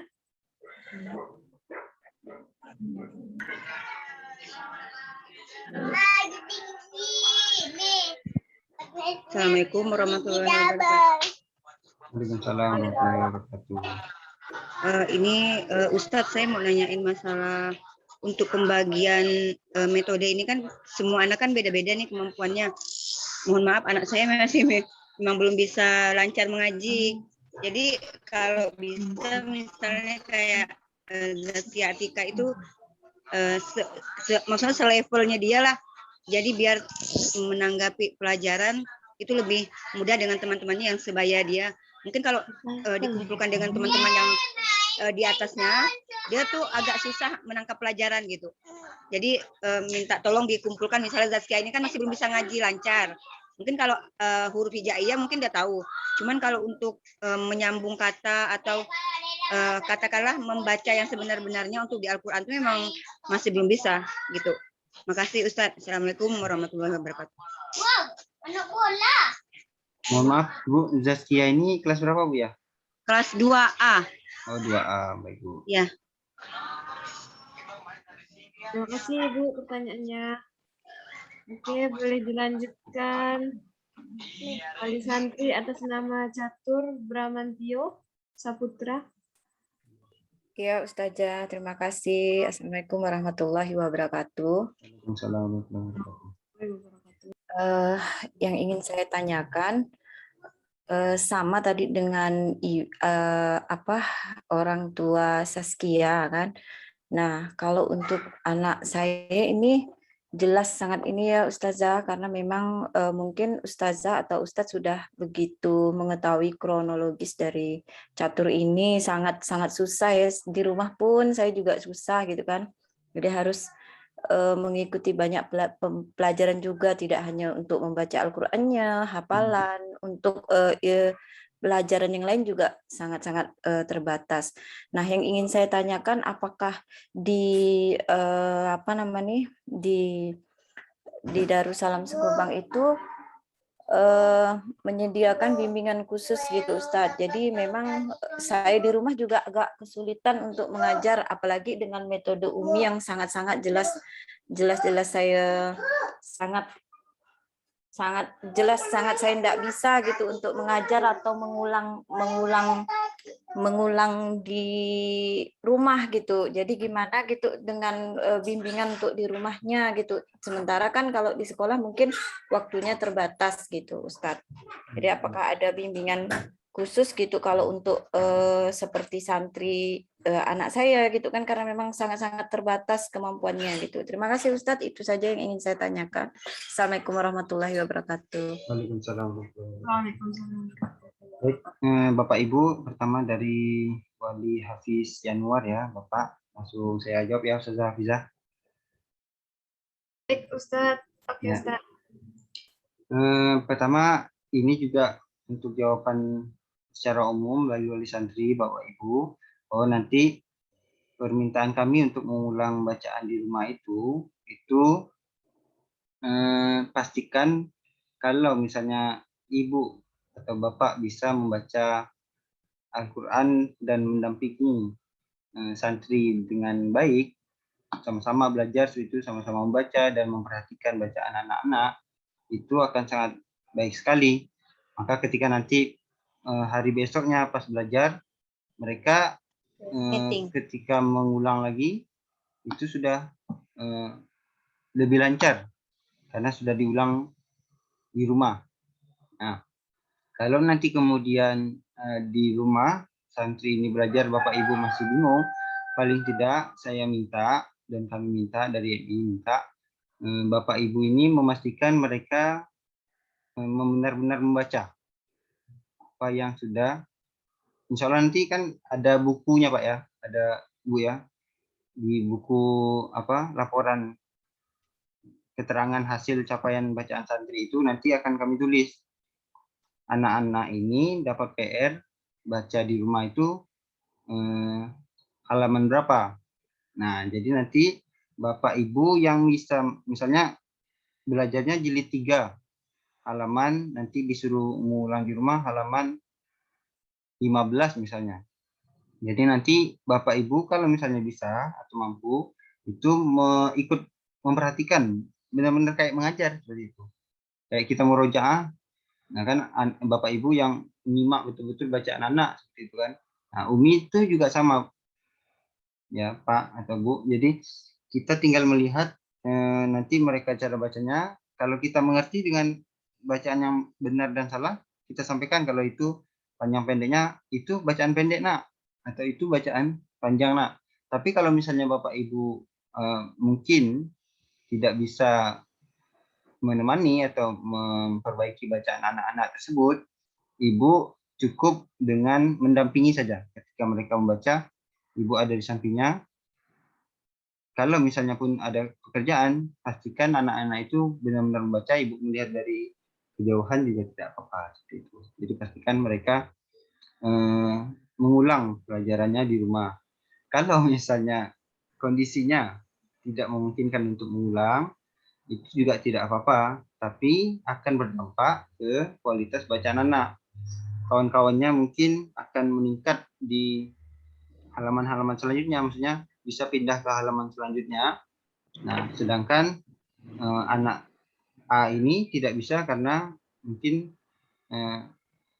kurang atau tidak dimurojaah ketika di rumah, maka akan beda kualitasnya yang mengulang-ulang. Nah, nanti yang penting pertama kalau bisa Ibu dan Bapak mendampingi atau mengajarkan lagi di rumah. Kalau untuk cara membacanya insya Allah nanti perlahan Ibu akan mengerti atau Bapak akan mengerti. Ya sama seperti murojaah, kan tinggal menyimak seperti itu, menyimak bacaannya. Terus kalau misalnya tidak bisa, pastikan Ibu tidak bisa mengajarkan seperti itu ya. Pastikan Ibu atau Bapak mendampingi, duduk di sampingnya seperti itu. Pastikan mereka membaca atau murojaah hafalannya, ya. Murojaah buku uminya itu dengan kualitas bacaan yang baik, bukan sekedar cepat selesai, tapi dengan kualitas bacaan yang baik. Kalaupun tidak bisa, pastikan mereka belajar lagi di rumah ibu, pastikan mungkin ibu ada kerjaan seperti itu ya ibu, di meja kerja ibu atau bapak-bapak, nah, pastikan mereka di dalam pandangan kita mereka benar-benar membaca lagi seperti itu. Atau kalau tidak bisa, tidak di murojaah karena ada urusan yang penting sesuatu dan lain hal, itu juga tidak mengapa, tapi itu konsekuensinya anak-anak akan susah ketika hari besok dia akan kesulitan karena anak-anak yang lain mungkin bisa pindah halaman, si A mungkin belum bisa pindah halaman. Nah, seperti itu. Selanjutnya tadi untuk Ibu wali santri dari Zaskia ya. Zaskia Atika kalau tidak salah. Wali Zaskia kelas 2A ya. Jadi penempatan kelompok yang sudah diatur itu kelas 1 itu digabung sama kelas 2. Tapi nanti tergantung dengan kelompoknya.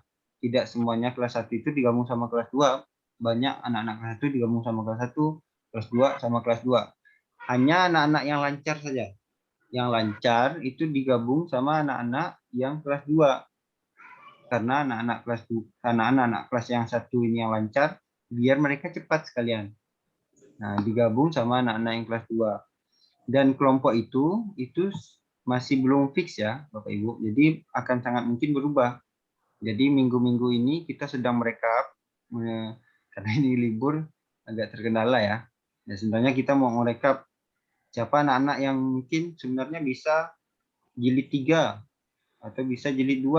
Maka sekarang kelompoknya di jilid 1. Atau mungkin jilid harusnya dia masih jilid 1 tapi udah jilid 2 atau udah jilid 3.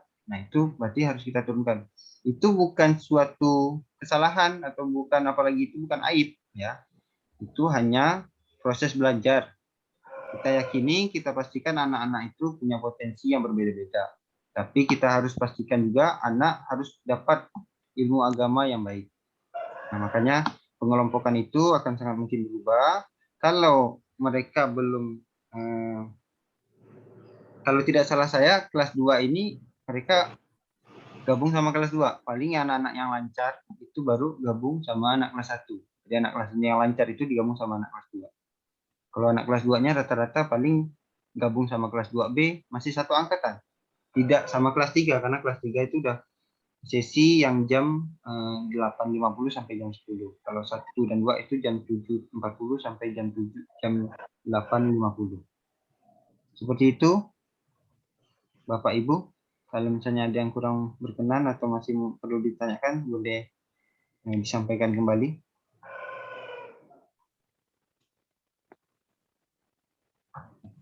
Ustaz, untuk pertanyaan dari wali santri Catur Braman tadi, bagaimana untuk bimbingan di rumah?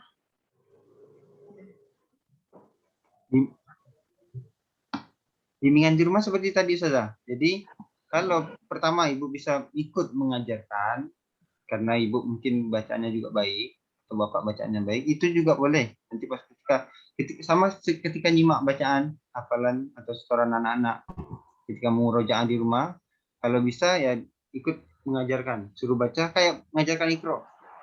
Nah, tapi ini pakai metode Umi.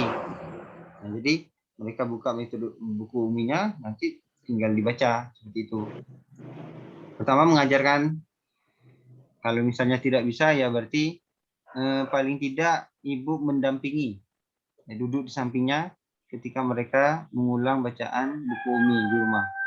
Ya, kalau ada yang salah diingatkan. Selanjutnya memastikan saja Ibu duduk di meja kerja Ibu, misalnya ada kerjaan atau di dapur, pastikan anak-anak itu, santri itu benar-benar membaca buku Uminya dengan suara yang jelas seperti itu. Atau Ibu sambil masak, anaknya di dekat situ sambil membaca, seperti itu juga tidak apa-apa. Sambil mengulang hafalan juga lebih bagus. Kalau misalnya tidak bisa sama sekali, yaitu tidak mengapa sebenarnya, cuma nanti khawatir di proses pembelajaran sehari-hari itu kurang lancar. Mungkin kawan-kawannya yang lain sudah bisa pindah halaman, nah, anak yang masih terhambat itu masih harus mengulang dulu. Seperti itu.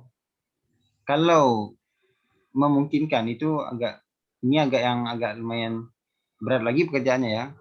wali santri juga ada misalnya belajar UMI, tapi itu kan lumayan berat ya.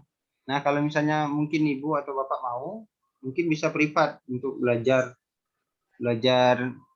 sendiri lagi sama guru yang mungkin ibu bapak sudah atur gitu ya, sudah kontek-kontekan untuk les lah istilahnya.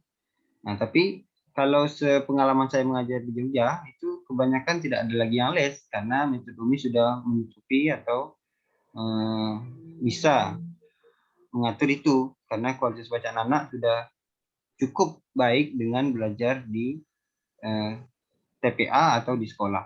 Seperti itu.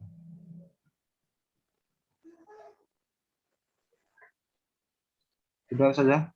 Oke, baik. Terima kasih Ustadz atas jawabannya. Untuk wali santri yang masih ingin bertanya, dipersilahkan.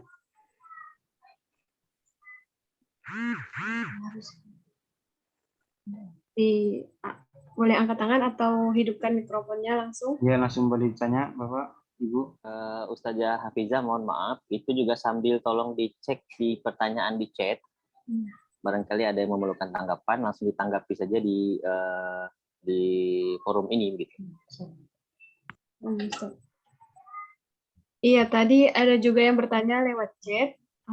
Ustazah, mohon maaf, apakah santri juga diberikan buku batas bacaan atau hafalan? Atau hafalannya? Juga diberikan buku batas bacaan. Buku batas bacaan.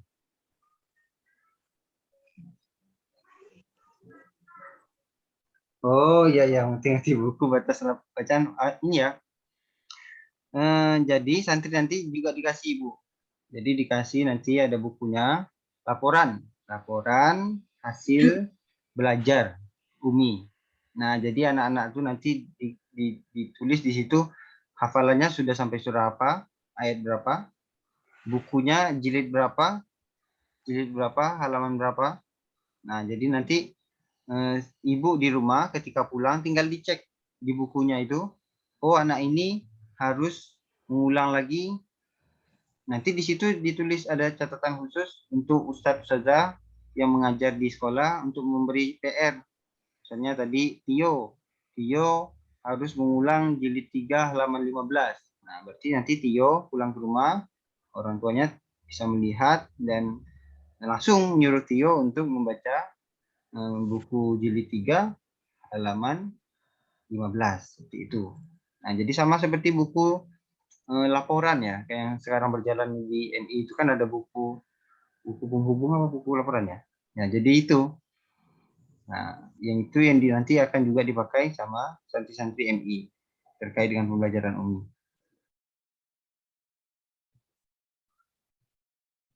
Seperti itu saja. Ada lagi? Ini ada dari wali santri atas nama Sawitri. Saya pernah lihat di toko buku cara belajar Al-Quran dengan metode UMI. Apa bisa dipakai atau ada bukunya sendiri? Oh, baik. Untuk cara belajar Al-Quran metode UMI, ya, jadi kami buku ini itu saya ingatkan lagi tidak diperjualbelikan secara bebas. Nah, jadi ini juga menyangkut dengan hak cipta ya. Jadi kalau di peraturan negara itu kan tidak boleh mencetak buku yang kemudian bukan kita karang sendiri. Nah, termasuk buku-buku seperti ini itu tanpa seizin penerbit. Tidak boleh kita mencetak sendiri, memfotokopi. Tidak boleh. Ya, itu juga secara agama mengurangi keberkahan.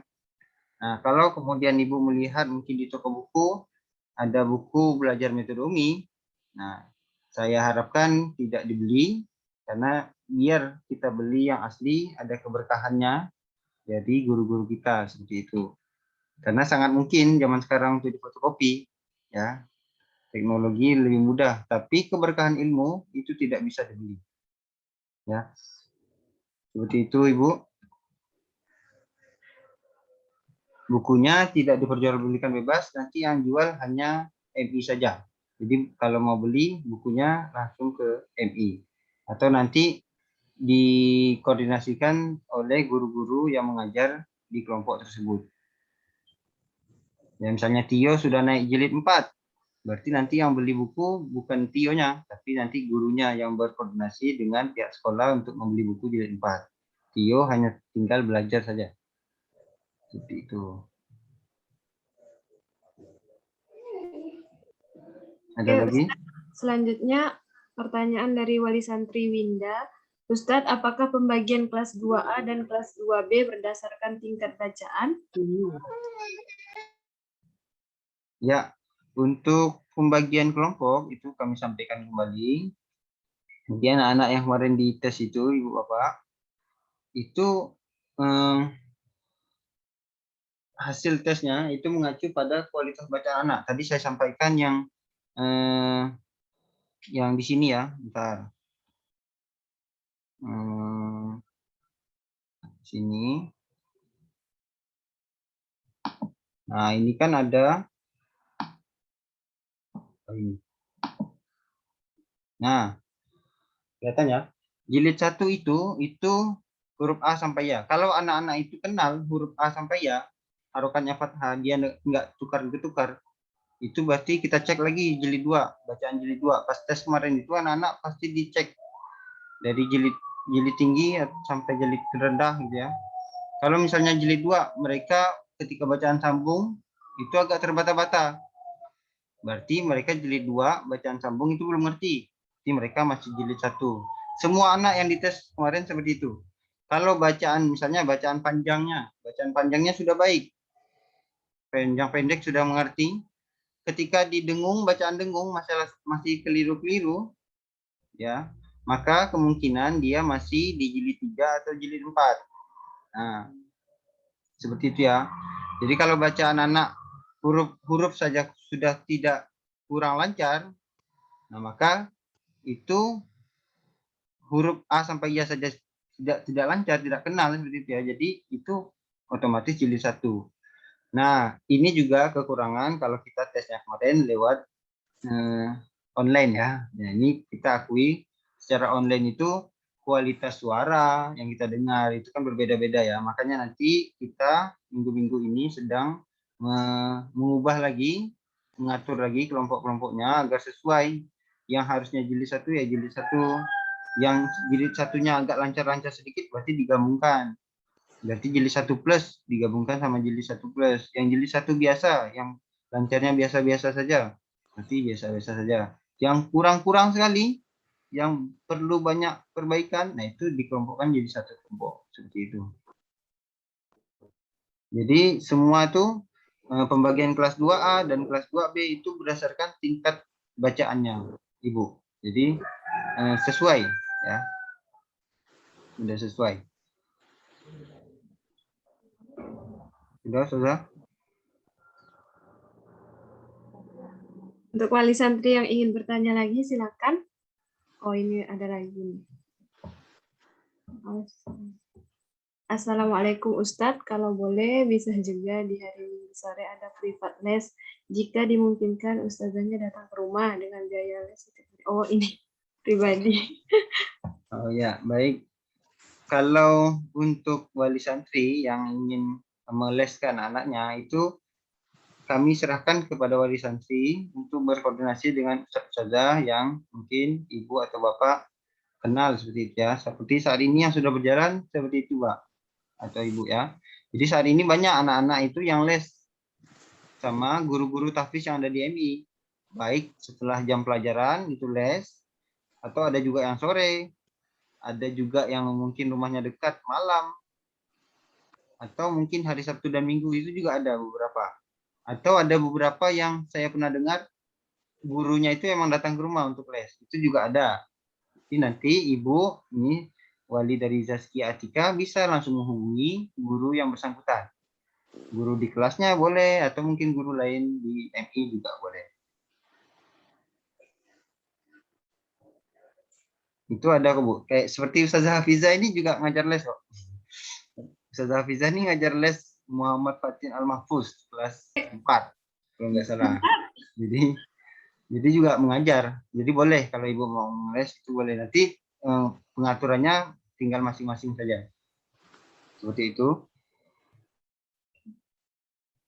Oke, untuk wali santri yang masih ingin bertanya, dipersilahkan.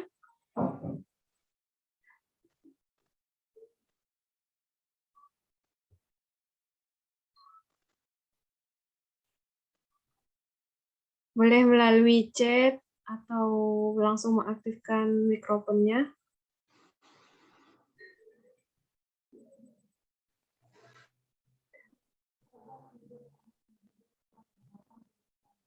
Apa yang bergabung? Ustazah Siti mau bertanya. Baru masuk, Ustazah, baru masuk tadi tuh. Allah. Yang lain mungkin ada yang ingin ditanyakan, boleh Bapak Ibu.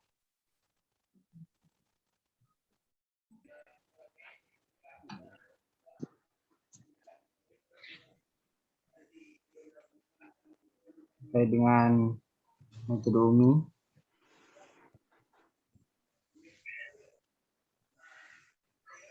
Kalau sudah, gimana Ustaz Ihsan atau Ustazah Hafizah?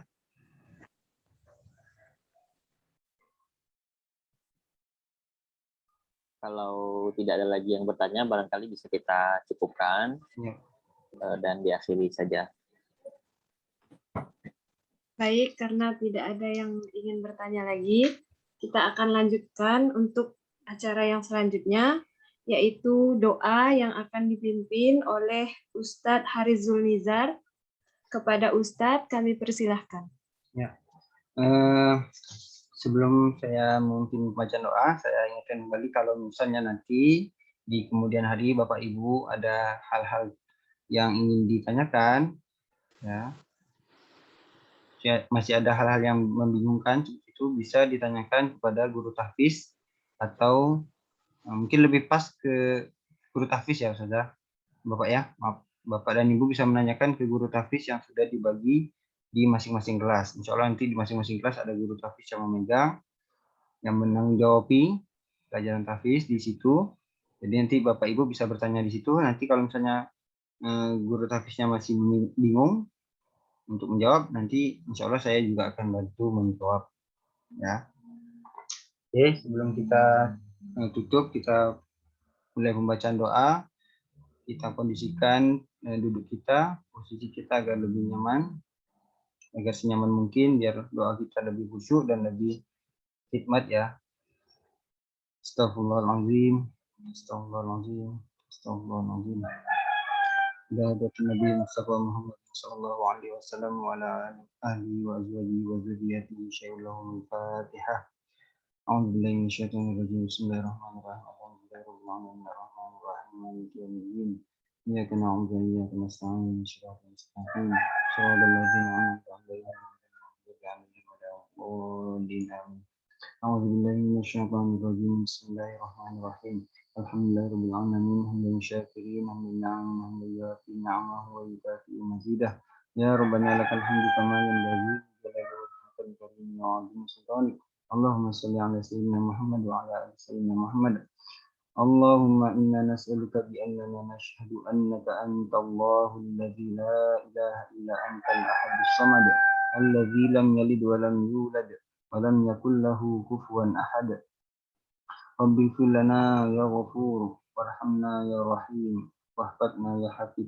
Allahumma ighfir lana wa liwalidina wa li asatizatina wa li ustazatina wa li ikhwanina wa li usratina ولمشايخنا ولأصحابنا ولتلامذنا ولأولادنا ولمشايخنا ولجيرنا ولجميع المسلمين والمسلمات والمؤمنين والمؤمنات الأحياء منهم والأموات برحمتك يا أرحم الراحمين. اللهم آت نفوسها تقواها وزكيها ما أنت خير من زكاها أنت وليها ومولاها. اللهم اشف مرضانا ومرضى المسلمين شفاء لا يغادر سقما. اللهم اشف مرضانا ومرضى المسلمين شفاء لا يغادر سقما. اللهم اشف مرضانا ومرضى المسلمين شفاء لا يغادر سقما. اللهم سهل أمورنا وأمور والدينا وأمور asatidina wa umur usratina wa umur ma'hadina birahmatika ya arhamar rahimin. Allahumma inna nas'aluka bikulli ismin huwa laka sammaita bihi nafsak aw anzaltahu fi kitabik aw 'allamtahu ahadan min khalqik aw ista'sarta bihi fi 'ilmil ghaibi 'indak an taj'alal qur'anal 'azim rabi'a qulubina wa jalaa'a ahzanina wa nura sudurina wa dhahaba humumina wa ghumumina. Allahumma ja'alna min ahli al-Qur'an alladzina hum ahluka wa khassatuka ya arhamar rahimin. Allahumma ja'alna wa auladana wa ahlana min al-Qur'ani hafazah wa ja'alna fihi min al-muntafa'in wa ila ladhibi khitabihi mustami'in warzuqna al-istiqamah was-sabra ala tilawatihi wa hifzihi wa dirasatihi. Allahumma astur 'aiba mu'allima anna wa la tuzhib barakata 'ilmihi minna. Allahumma anfa'na bima 'allamtana wa 'allimna ma yanfa'una warzuqna 'ilman tanfa'una. Rabbana hab lana min azwajina wa dhurriyyatina qurrata a'yun waj'alna lil muttaqina imama. Rabbi hab li min ladunka dzurriyyatan thayyibah innaka sami'ud du'a. Rabbana zalamna anfusana wa illam taghfir lana wa tarhamna lanakunanna minal khasirin. Rabbana la tuzigh qulubana ba'da idh hadaytana wa hab lana min ladunka rahmah innaka antal wahhab. Rabbi ighfir lana wa liwalidayna warhamhuma kama rabbayana shaghira. Rabbana atina fid dunya hasanah wa fil akhirati hasanah wa qina adzabannar. Rabbana taqabbal minna innaka antas samiul alim wa tub 'alaina ya maulana innaka antat tawwabur rahim. Subhanaka Allahumma wa bihamdika asyhadu an la ilaha illa anta astaghfiruka. Allahumma shalli ala sayyidina Muhammad.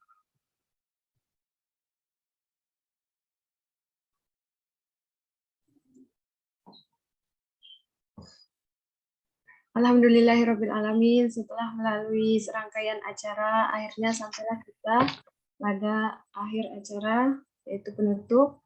Sebelum kita tutup acara pada pagi ini, udah siang ini, kami mengucapkan terima kasih kepada Ustaz Ihsan yang sudah hadir di sini, kepada panitia yang bertugas, dan terima kasih kepada Bapak dan Ibu Wali Santri yang telah menghadiri acara sosialisasi ini dari awal hingga akhir.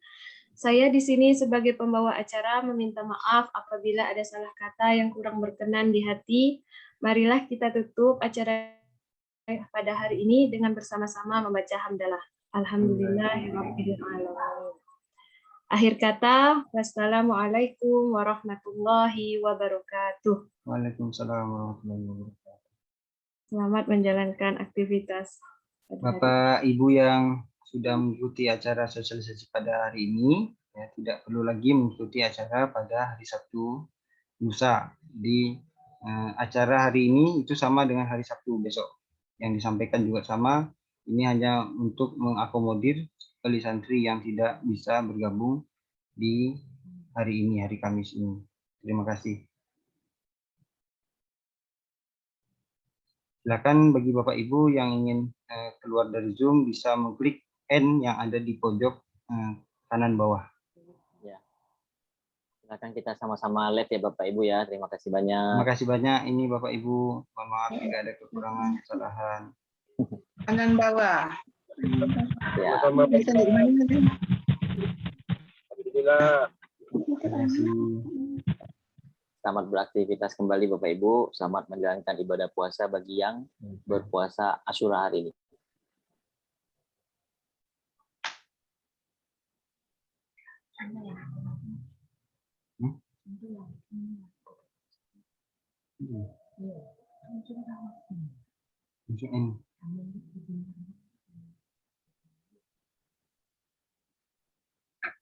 Baik ya Bapak Ibu, kami izin pamit mengakhiri agenda sosialisasi pada hari ini. Mohon maaf jika ada kesalahan, kekurangan, kesempurnaan hanya milik Allah Subhanahu wa taala, kekurangan milik kita semuanya, makhluknya. Wassalamualaikum warahmatullahi wabarakatuh.